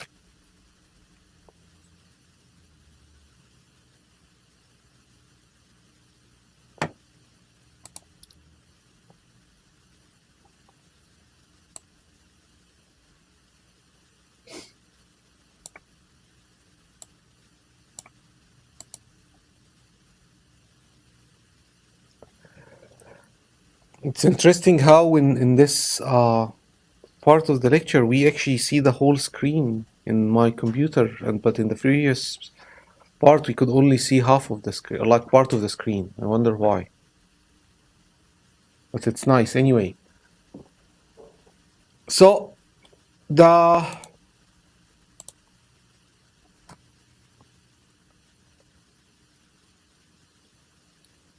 So the molecular dynamics also are very useful when you are simulating really tiny channels, right? That's the way to do it too. Like for example, you're looking here at, this is carbon nanotube. Carbon nanotube is basically a tube out of carbon, but they are just single layer, single row of, you know how graphene, when someone found graphene, they got Nobel Prize for it. You remember that? So someone got the Nobel Prize for inventing or basically discovering how to get graphene. Graphene is a layer and one atom layer of carbon. How did they get that? Using a scotch tape. They put a scotch tape on carbon and they pulled the scotch tape, and the scotch tape got one layer of atoms. Got the Nobel Prize. Okay. Well, no, they did more than this, but this is but they basically, it turned out when you have only one layer of carbon, it has a lot of property, like perfect property, better conductivity than anything, strength, stuff like this. The same thing for carbon nanotube. If you make a tube out of only one layer of atoms, you basically, this is more stronger than steel. Amazingly, right? Why is that? Because when you have bulk material, it's usually filled with defects, gaps, holes, stuff, and the properties are controlled by the defects, not by the pure material. So now if you have a single layer of atoms with no defect, you get basically the theoretical maximum property, kind of. Right? So people got interested a lot in carbon nanotube. If we can build a rope out of this carbon nanotube, we can actually make an elevator to space. That's how strong it is. You can just have to climb the rope all the way to space. You don't have to put rockets anymore to go to space. You can make amazing things with carbon nanotube. Problem with carbon nanotube is that they are hydrophobic, not hydrophilic. Water don't like them, but we want to build things with them so that we can interfere with our body and things. Like let's build, new, I don't know, elbows and new knees and stuff from them. That would be nice. But then our body has a lot of fluid, and the fluid don't like them. So they want to study basically, say for example, the flow of water inside a carbon nanotube. How does water will go through? And over here, for example, this is 9 carbon nanotube, and those tiny red things, those tiny red speckles, those are the water molecules. See, they can simulate individual molecules of water. What's water? H2O, right? So the red is the O, and the 2 white guys, if you can see them, we'll get a better picture in a minute. But the 2 white guy next to it is the H, hence H2O. But they can basically find, or since they don't have a lot of them, they know the position of each one of those molecules, and they can track as this kind of droplet, water droplet, kind of nano water droplet, going through this carbon nanotube, and they can figure out the flow rate and whether it will stick or not. Over here, they basically just put 9 carbon nanotube in a bulk of water, and they are watching how does it basically move with time. And so whether they will disperse. So one problem with carbon nanotube also, they don't disperse as well in water. They don't mix that well because the water doesn't want to go around them. They want to get away from them. If you actually zoom in a little bit, you'll see how the water is trying to avoid them. The water is leaving them. Just because they are, again, hydrophobic. So CNT stands for carbon nanotube. Right? And so, again, in molecular dynamics, you track limited number of molecules, and you cannot track them forever. You cannot say, let me watch in 1 minute what will happen. This is in this picture after 4 picosecond, 10 picosecond, 16 picosecond, 120 picosecond. Let's declare victory and publish the paper. We are done, right? Because they cannot afford to simulate for a long time and because those are a lot of time steps. Okay. Here, for example, those people were trying to simulate a nanojet. So when you are basically using, say, let's imagine you want to go for nano printing, right? You're gonna make layers of electric circuit or something, and you're thinking about, let me just print them on the substrate. So they are trying to figure out how much pressure does it take to make basically a nanojet, right? And how long does it take for it to break? And what's the problem? See, now they are simulating each water molecule by itself. This actually was a heptane jet. It wasn't water. It was a heptane jet. and out of a gold nozzle. So they are simulating the nozzle molecule, and they are simulating the water, the heptane jet coming out, and you can see basically how he's trying to wet the surface, because I guess the gold was very hydrophilic, or basically they are attracted to each other. So he basically, the fluid kind of wet the nozzle, right? So those are example of things that you can do with molecular dynamics, because you have to, and because you can. Not that many number is not big enough, so you can afford to do that. All right? And here is one, this is a research funded by the NSF. So they are basically studying the different way that the water molecule basically arrange themselves. Okay, so each one again of those are H2O. The big guy is O, and the two small guys is the hydrogen. So now the bond between the O and the H to make the H2O is very strong, right? That's what this text over here is saying. That you don't separate those guys, those are stuck. But because the way that the molecule sit like in a V like this side has a certain charge, and this side has another charge. Okay, and because of this H will actually kind of get, because different opposite charge attract to each other, so this oxygen can actually get attracted to the next H in the other molecule. So he's bound to those guys, but he can also, because that molecule in general have positive charge here more than negative charge, they basically get attracted to this. So then they say that, well, then theoretically speaking, each one of those molecules can get attracted to 4 other molecules.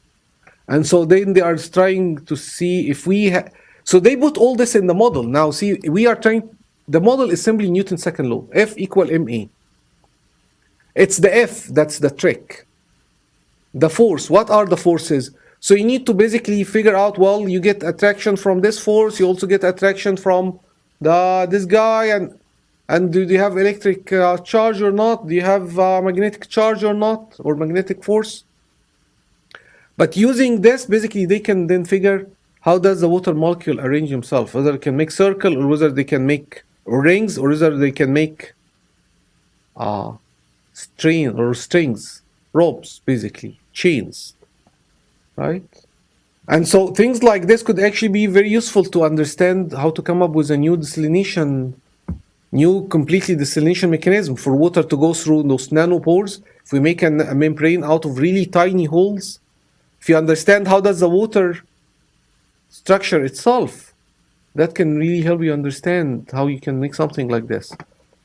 All right? Of course, definitely for chemical and making new chemical reaction and making new material, these are perfect, right? So you can do the experiments in the computer rather than doing the experiments in the lab. All right. So how do we come up with those nice pictures? So because you have an exam next week, your homework actually this week is not going to be much. Your homework is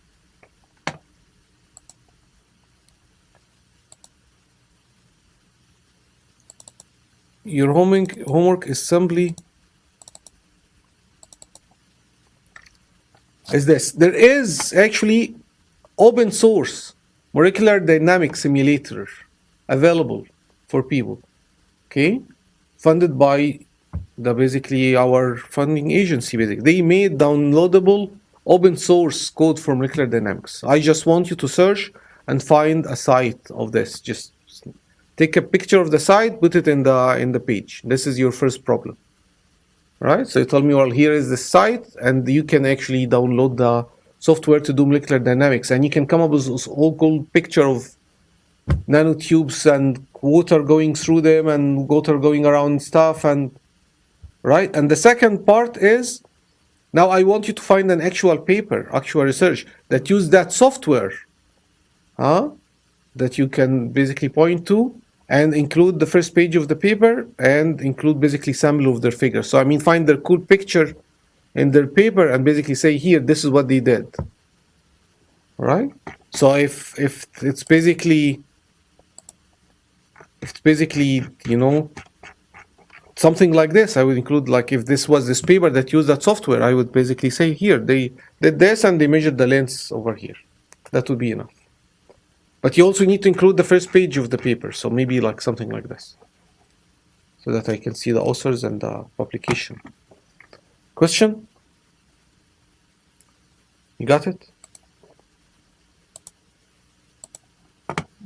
Right, so this will give you a lot of time to study then for the midterm. All right, so how do they build those codes basically that simulate each molecule by itself? So again, mass time acceleration equal to the force, Newton's second law.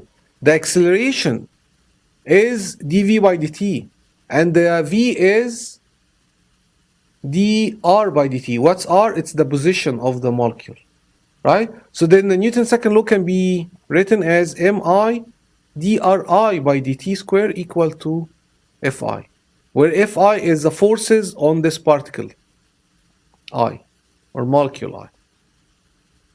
Okay, so how do we solve this equation? Differential equation. How do you solve differential equation? Integrate twice.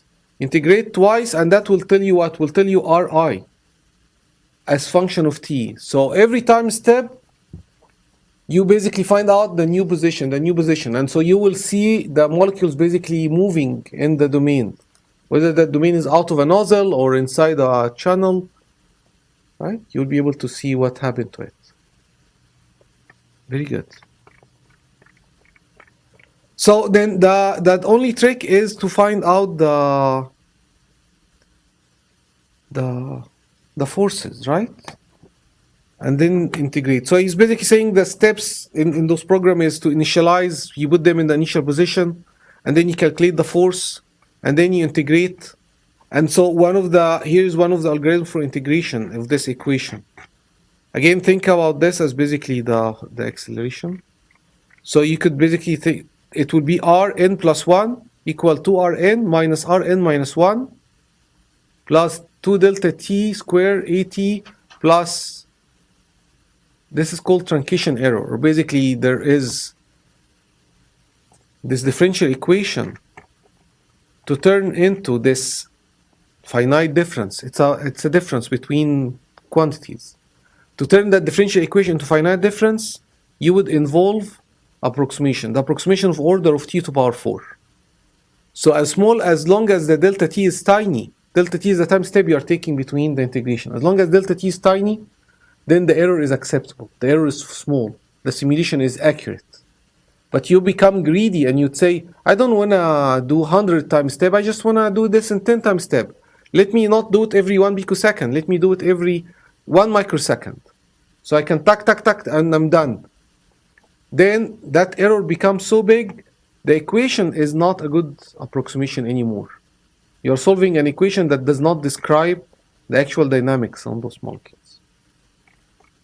Right? So when you think about what happened, if you put this guy over here, Rn minus 1, then it's as if you're saying Rn, what's n? That's the time step. Rn plus 1 is the new time step. Rn is the current time step. Rn minus 1 is the previous time step. So if you put this over here, it becomes as if Rn plus 1 plus Rn minus 1 over 2 equal Rn. Make sense? He's basically saying that the position right now is an average between where we were and where we are, where we're going to be in the future. Right? Plus or minus, depending on where you put it, delta t square at. And actually half delta t square at. Or basically half a t squared. Does this remind you of something? Half a t squared? That's the dynamics of the motion of any solid particle. Half a t squared, right? So that's what's going on. So he will just move it based on its acceleration, basically. Only if he get the acceleration right, which will come from the forces. Right? And then he's just storing it and analyzing it. And actually, this is a big deal, storing it. When you actually look at the paper, I didn't put that paper for you, but the paper that described the molecular dynamic simulation, you know, one of the famous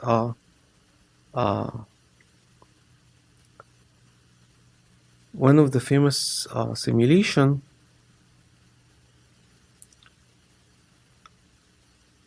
Where is it? I think actually I have it on my other computer. Yeah, it's not here. One of the famous simulation. The paper is actually more about this data storage, because this molecular dynamics to be working nicely, you need parallel processing, right? There's a lot of molecules, so you need a lot of processing power, and so to do correct processing or correct parallelization of the code, every processor need to handle part of the flow, right? So for example, you would say you process number one, you do those part. Process number two, you do those part. And you can do this because probably those guys don't really feel those guys. They are far away from them, they don't feel them. So the code should be able to handle this as long as the layer in between, the interaction is handled nicely, so that you don't spend too much time communicating between those processors and each other. But we'll leave this to the code to be done. All right, so now how we can come up with the force? The force will come from the potential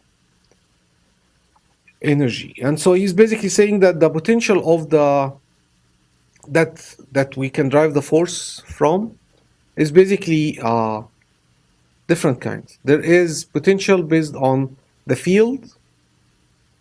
You are having a charge, there's electric field around, that basically will be the potential based on you. And then there are the double potential, basically, or the potential between two different molecules. I, as molecule I, will experience potential from all the molecules around me trying to attract me. All right? And then there are triple potential, where it involves three-body diagram, which basically the connection sometime between molecules will get weakened in the presence of another molecule. Right? But let's not worry about this for now. So that's what I said. So V1 potential due to basically external field, U and the field. And V2 potential between pairs of particles. A lot of pairs, like all the guys around me, basically. And V3 potential between particle triplets. Right? So here are basically a bunch of model for that potential. And we'll the one that people usually use, or the most famous, is this one that I showed you, the Lennard-Jones 612 potential. But here, this is the square well potential. This is basically he say that when r smaller than sigma, and what's sigma? That's kind of the particle, consider the particle diameter. Okay, so if the radius is smaller than sigma, if you are getting closer than our radius, that means that what? You are going through us, right? If the distance between us is smaller than our radius, basically you are trying to go into my house, and so the potential become infinity. What's infinity mean? No, you can't come in. Right? The code will refuse the particle to get into that place. And between sigma and lambda sigma, where lambda is basically depending on how many diameter we need, basically, it will be a small attraction minus epsilon. And then after you go far enough, we don't see you, it's zero. So this is called hard sphere, basically, or model. So hard sphere plus attraction term. What's hard sphere? Meaning that they cannot get compressed. You cannot squeeze us and come in. You cannot just say, guys, just let me in the car, please, let me get in, and then we squeeze you in. No, we can't. All right? So that's why it go to infinity. And as long as you are between sigma and multiple lambda, then it will be attraction. So how do they decide the lambda, and how do they decide the epsilon, the attraction? That's the big deal.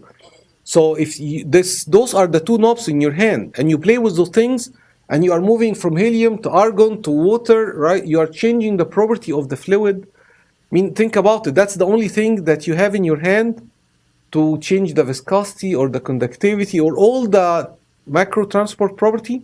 They are all controlled by those two parameters, because that's it. I mean, this guy and F equal MA, and you have your fluid. right? So it will come from matching the experiments or trying to come up with behavior that look decent to you, that this is now it's acting like water. We are in business, basically. All right. So how could I ask you about this in the final? I mean, in the homework I could ask you to run the code, of course, but in the final, I could actually show you the model or something like this and tell you, is that hard sphere model or soft sphere model? Well, obviously, because it go to infinity, that's hard sphere. If there is a number here, not infinity, that's soft. Because he let you in, but he's trying to get you out. But he can let you in. He gets squeezed. All right? For ionic system, this Yukawa potential, basically, if you are smaller than sigma, that's infinity, and then the bigger than sigma, it's basically decaying. There is attraction, but it's basically decaying as function of 1 over r, and here e to minus r. So as r go to infinity, this guy will go to 0 for two reasons. You are dividing over r, and also there is 1 over er. But it's not basically square well like this. Not like attraction 0. No, it's basically dying for over a long distance.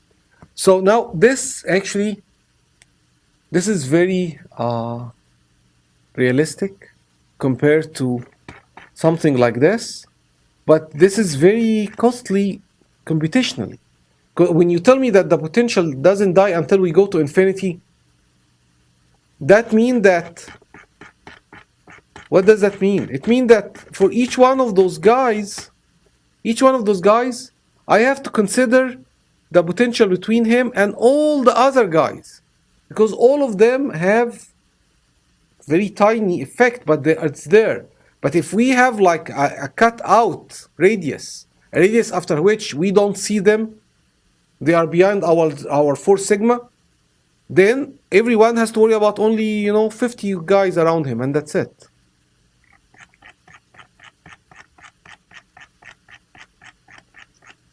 All right. So when people use the simple solution, computationally speaking, they get punished by unphysical behavior. The fluid is not water anymore. The fluid start spreading itself into lines.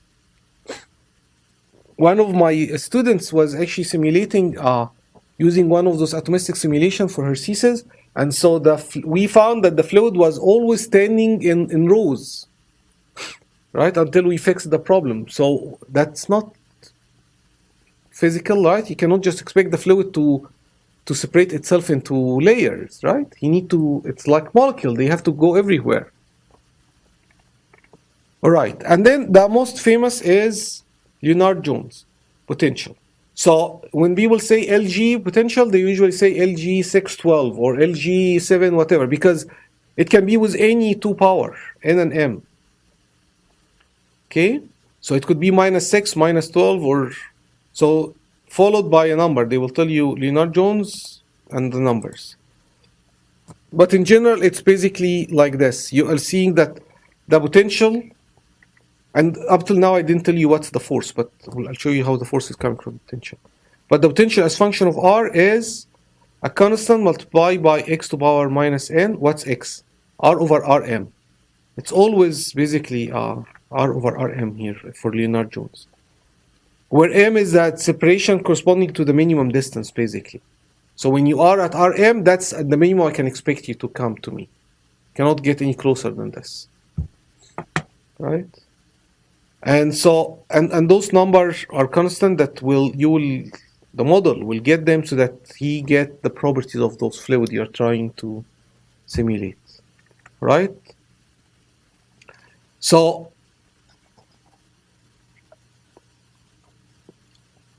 the most common is again 12 and 6. So the potential is 4 epsilon 6 to the power sigma over r, where sigma is the hard sphere diameter, and epsilon is an energy scale. that will give the potential its strength. If it's bigger, then the potential is huge. If it's smaller, then the... So you got really, in this guy, in this linear Jones thing, you got the epsilon and you got those power. That's what you play with. And that's how you simulate different fluids. But turn out that bunch of fluids, or bunch of gases, well, fluid is a gas. Gas is a fluid. Like argon and helium and neon and stuff, a lot of inert gases can be simulated very well with those guys. And so if you plot this as function of R, it will look like this. That's the potential. So what does this mean? It means that at this point, you get basically when 1 equal 1 to power 12 is 1 minus 1, right? That's 1 minus 1, that's 0. The potential is 0 here when R equals sigma. So at this point, the potential is 0. Okay? And here the potential is plus, and here the potential is minus. And then it decay to 0 at infinity. Okay? When R go to infinity, the potential become 0. Problem, right? Computationally wise, then we have to take care of everyone around us, not just few. And so what is the force? The force is the derivative of the potential. So partial V, partial R. So if you differentiate that curve, you end up with a green curve. What is that exactly? It's like when this guy reach a minimum, when a function is a minimum, the derivative is 0. Right? So this is the distance where the force switch between repulsive to attraction. Right? So the potential, this Leonard-Jones basically say that if you get that close, I will start basically kicking you away. But you can still get closer. It's just that, I mean, it's not infinity, but it's going to infinity. Like the closer you get, the higher this force. It will be very, very hard for you to come at my position. But you can get close and close, and I will put more and more force to send you away. All right? And once you cross that point, that distance, now we will start actually having attraction force between us. I will try to attract you toward me. Okay? So that's what he say over here. The first term is repulsive, and the second term is basically attraction. And so this guy prevent the overlap, prevent two molecules to exist in the same place. All right? But it's kind of soft attraction, because I mean you can come, but it's like very high price. I mean you have to have tons of molecule behind you pushing you to come that close. And so this guy tried to basically solve this very long tail of the potential. The fact that we have to carry about everyone else around us doesn't really work computationally. I mean physically that's okay, but numerically it doesn't work. So what they do is they cut the potential after certain RC are cut out, but they add, see there, like, let's back to the graph. If we decide that, you know what, over here that's enough, we don't want to take care of anything after that, they add all the potential over here, and they basically add it to this part. So it's like shifted, it's basically shifted Leonard-Jones potential. So if without this part, if it's only like this, it would have been LG. But because he have minus VLG at RC at this particular distance, he bring it over here. All right? Make sense? So again, what's RC? That's the truncation distance that he basically used to cut the potential after it.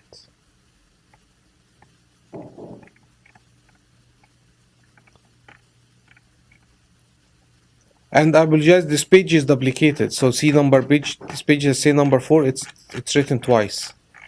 So you can just ignore it, throw it away. The second page. And then there are other potential basically. Here this one has more constant A, B, and C. See this 6, this actually says C6 over R to power 6. And so having more constant basically allow you to tweak the model to really get the right fitting of the property, right? Whether that's physical or not, but it allows you to have more flexibility. And so in here, he's basically saying that the repulsion term is actually more realistic than the potential, that LG potential, Leonard-Jones potential. That's Buckingham potential. Now, this is just the column potential between two charges. Okay, that's not based on the attraction force between molecules. It's simply if you have ions, if you have charge. So on top of this, you actually also have the ionic, or basically the electrostatic charge. So if you have Q1 and Q2 on the particles, then the attraction between them is Q1, Q2 over R, and then you have 1 over 4 pi epsilon R epsilon, or basically multiply those two guys and the permittivity, right? Relative permittivity multiplied by the vacuum permittivity, right? So obviously as R get smaller, this guy becomes so big, right? And then there are more complicated potential, which you have basically three-body potential, basically, right? So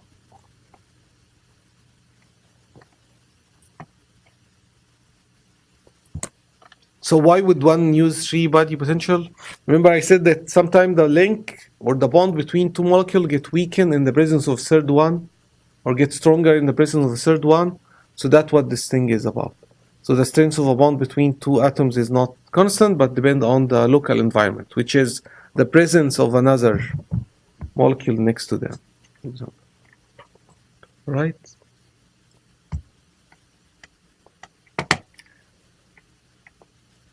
So with this right potential, you can then do a simulation, basically, not just of the fluid, but you can even do solids simulation too with molecular dynamics. So if when you find that web page of the, and I'll give you a hint, it's funded by a government, basically, agency. You will actually see that they do a lot of simulation for batteries, and for like molecular dynamics can be very, very useful also for solid mechanics, not just for fluid mechanics. Actually, when you think about it, it's actually more convenient for solid mechanics than fluid mechanics. Because in our fluid mechanics, we don't deal with just carbon nanotube. We deal with microchannels, right? And so the molecular dynamics would be very expensive for us, unless we are going after, one tiny nano channel, and we want to see basically what happened in it. But most applications involve larger number of molecules. All right, and then they do the data analysis and they plot for you the density variation and the velocity and all those stuff. So what do we do in fluid mechanics then if we have a lot of molecules and molecular dynamics is just too expensive for us? There are, at the other extreme is continuum mechanics, the Navier-Stokes equation. That's what we have been doing in all basically our undergraduate career, and also just basically when the scale is big enough to allow those. Airplanes and submarine, when you simulate the floor around them, people don't see this molecular nature. There's no microflow there. It's just macro flow and everything is continuum. So here there are different ways that we will go through them that basically take you from molecular dynamics, one molecule every time step, to continuum mechanics where we don't see any molecule. This is just a big jello, right, of a lot of things. So the one of the medium things that allow you to still have this atomistic nature, but still actually see practical problem, like microchannels and stuff, is called dissipative particle dynamics. Okay? And so this is one paper that used this dissipative particle dynamics to actually look at the flow of DNA. So DNA strand, that's a little bit big, right? And so if you want to see the movement of DNA inside, say, a microchannel or a channel with a trap, nano channel with traps, and you want to see, does the DNA get folded or basically get coiled around itself or not? you need to have a little bit more economical simulation than molecular dynamics, okay? Hence the dissipative particle dynamics, all right? So that's what basically he's saying over here. He's saying that people now are interested in DNA a lot because of all the new application for DNA sequencing and all those things. So we want to be able to see how do they move and how we can separate them and stuff. And we will now even start to hold them from one side with optical tweezer. Like with laser, you can hold them in place and then you can pull them from the other side. And you can see how much stretching they are and whether they're strong or not. And all those things, you can do them with the DNA. So, but he's saying that the simulation molecular dynamics is very expensive, and there are other way to do it, cheaper way, like this DBD. Okay, and we will deal with the other method later too. The Let's Boltzmann. We'll actually study this together. All right. So, what is the dissipative particle dynamics? The DBD. So the point is that it combined the feature of basically molecular dynamics, right? But it allow you to have hydrodynamic scales that are relevant. Okay, so you don't have to do tiny things. So what's their secret? The secret is that the particle that you will see in the simulation are not supposed to be molecules. No, those particles are actually supposed to simulate cluster of molecule. It's basically as if each one of your particle is 1 or 10,000 molecules are sitting there in this one particle. So you are simulating them in bulk, basically, right? So you end up still having the best of the two worlds, right? You still have a little bit of movement that correspond to molecular movement, and you still hopefully will be able to get normal velocity profile that will look like it's really a flow in a pipe. Okay, so it's he said those particles correspond to coarse-grained entities, but they're representing molecule cluster rather than individual particles. All right, so now we will have to actually put the forces that would represent the forces on those clusters. So this is where the work is, basically. The people who came up with this model, they have to come up with a realistic set of forces that will actually duplicate what happened when you have 10,000 molecules rather than just one molecule. If there is only one molecule by itself, it's easy. It's Newton's second law. But when you have 10,000 particles 10,000 molecules sitting together, you have to come up with a force that basically say, you as a group will basically move this way. All right? So they decided basically there are 3 forces that need to be done. One of them is repulsive, conservative force. So they will call it FC for conservative. Okay? And so this will basically make them distribute evenly rather than basically cluster in one place. So this is certain pressure basically among them. And then there are dissipative force that acting as if it's like shear force between them. See, if the particles are moving, one particle is moving like a rocket compared to his other guys. In real life, Newton's second law would say all the other guy will attract you toward them, and you will have to pull them toward you too. Unless you are so close, then you can push against each other. But you need to pull them together. So then that particle cluster also need to experience this kind of dissipative force that reduce velocity difference between the particles. Okay? And finally, because we just lumped them together and we don't see the individual motion, you have to add stochastic or kind of random. We call it F random force that basically make them wiggle their way out as if they are basically individual molecules suffering from Brownian motion. Now, if you simulate a certain molecule in the pipe, remember we said there is this continuous movement around, and they are moving with average speed of square root of 8 kT over pi m. So that stochastic force will have to show up, even if you don't see individual molecules, but those clusters also need to experience some kind of randomness in it.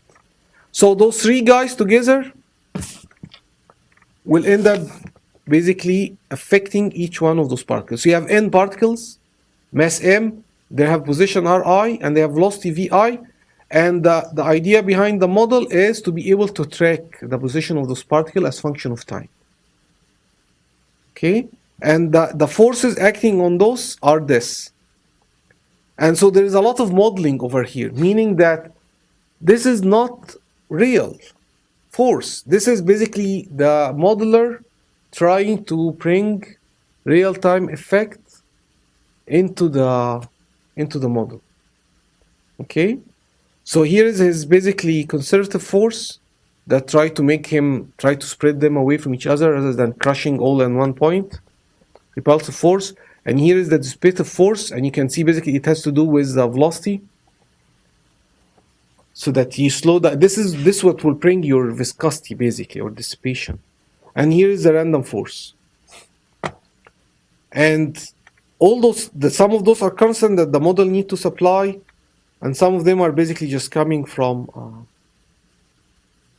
the way that he choose to model those force.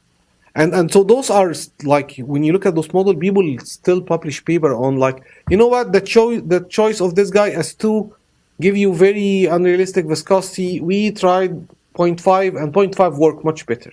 And that's a paper. Because when you compare how does the 0.5 do in this model, it gives you very good viscosity compared to by good viscosity, I mean it really look like the water viscosity, for example. All right? So what I'm saying is that it's not etched in stone. All right? So here, gamma and sigma, those gamma and sigma that you see over here, are strengths of the dissipative and random force. You make this guy, you push it up, and this guy become more dissipative, and you say, what? You know what? That's crude oil. And no, that's glycerine. And no, that's actually just air. Right? And so that conservative force, the one that's basically trying to keep them away from each other, the repulsive force, he's basically saying this should include pressure, electrostatic, magnetic interaction, van der Waals forces. Those are atomic forces basically between the molecules. And basically, as long as you get closer to us, you should experience that conservative force, the repulsive force. So he's saying averaging Lennard-Jones potential,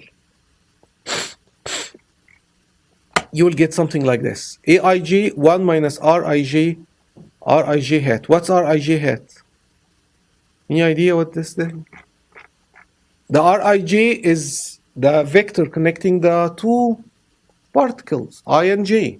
Remember, particle mean cluster of molecules, bunch of molecules. So Rij is the distance between them. It's Ri minus Rj. It's a vector, right? And so Rij hat is unit vector, meaning it have a length of 1, and it's in the direction of Rij.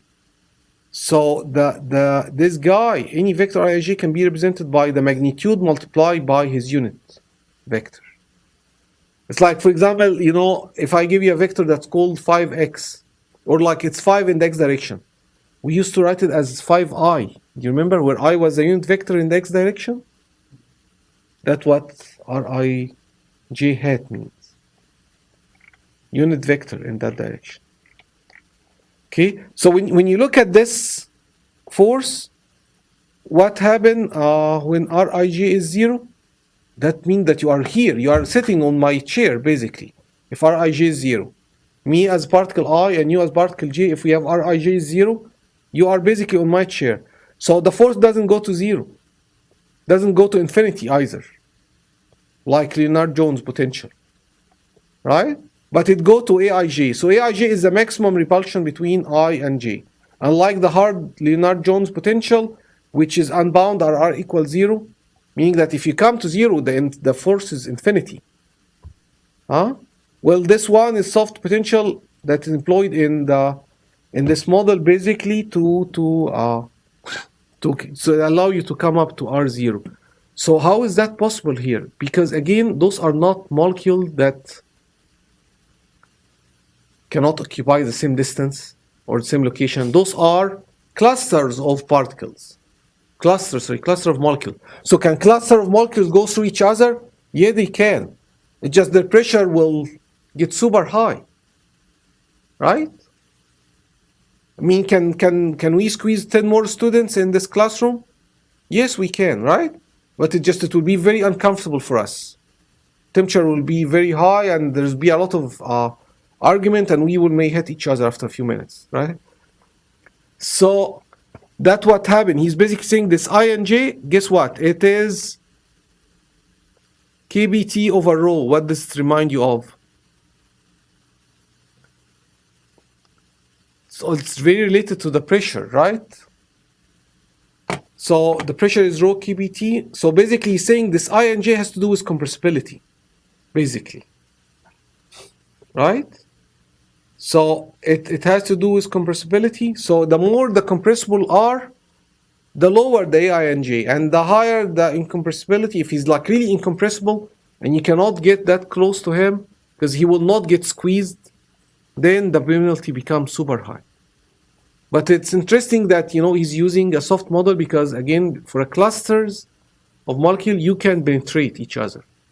But for individual molecule, no, you cannot set another molecule in my space, right? Otherwise, nuclear fusion would have been possible by now. I mean, that's what's stopping us from nuclear fusion, is that we cannot bring the two helium nucleus basically to get to join each other, right? Very good. So and so here are more basically this is just the FIG, right? There is what else? There is in that model there is the FIGD and FIGR, right? And you have all those guys. So this is I'm writing the rest of the forces, the omega D and the omega R, the dissipative and the random, right? And so once you get all those forces sitting together, or once you finish your force model, right, by adding all those guys, now you are ready to go for the integration. So again, R is the V is dr by dt. Therefore, you can get the position from the velocity as by this equation. So dri is vi dt. What does this mean? That you can get the increase in the r by multiplying the velocity, local velocity, time the delta t. This will tell you were in point 0 and 0. Next time step, you are moving to point 1 and 2. Why? Because your velocity was that, right? So that velocity multiplied by that delta t, you will move to that new position. And the velocity get updated by the fact that the acceleration is dv by dt. Therefore, dv is adt, right? And so this is what you are looking here at. The acceleration. The acceleration is coming from the fact that f is ma. Therefore, a is f over m. This is the f, and this is over the m. And the f are three parts: fc, fd, fr, conservative, dissipative, and random. And it's multiplied by delta t, and the square of delta t, because that's they figured the best way to build this random motion in the random force. But with those equations, basically, they can move the particle from one place to the other. And notice that how the force is, again, not just from one neighbor. It's all the neighbors, right? All the neighbor close to us within our RC, right? All our neighbor within RC, within the cutout radius, they basically get to influence us, all right? And so I will finish by this, and maybe next time we'll see more paper. But so next time actually will be in 3 weeks, because next week we'll have the midterm, and the week after that you have the fall break, and that's when you're gonna write your paper, not paper, presentation, PowerPoint presentation, right? And then we'll meet after the fall break. So question for me about this lecture or the midterm? All right, very good. I'll see you next week at 4:30. Thank you so much.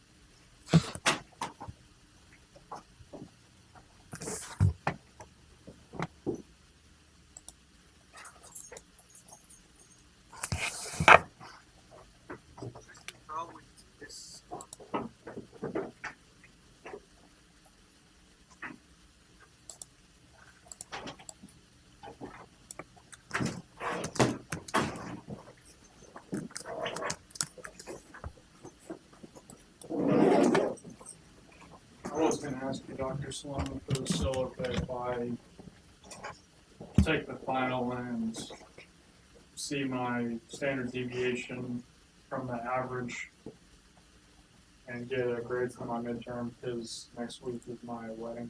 Yeah, we that's written in the syllabus, and that's not a choice. That's what we agreed on. Okay.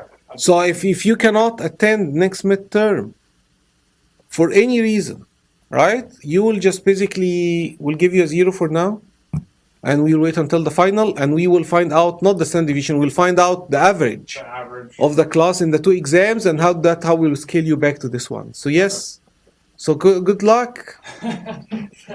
Thanks. Right. Yeah, hopefully it all goes well. Yeah, So, enjoy it. yeah. And then so you can write the term paper in your honeymoon. Yeah, we're waiting to go on our honeymoon, thankfully, until Christmas break. That's a good planning. Yeah. That's good planning. Yeah. So get married during school, but honeymoon can be over the break. That's excellent planning. She must be an engineer. No, but she thinks like one. All right. So it works out for me. Very good. All right. Well, I guess we'll see you in 3 weeks. Yes. All right. Bye.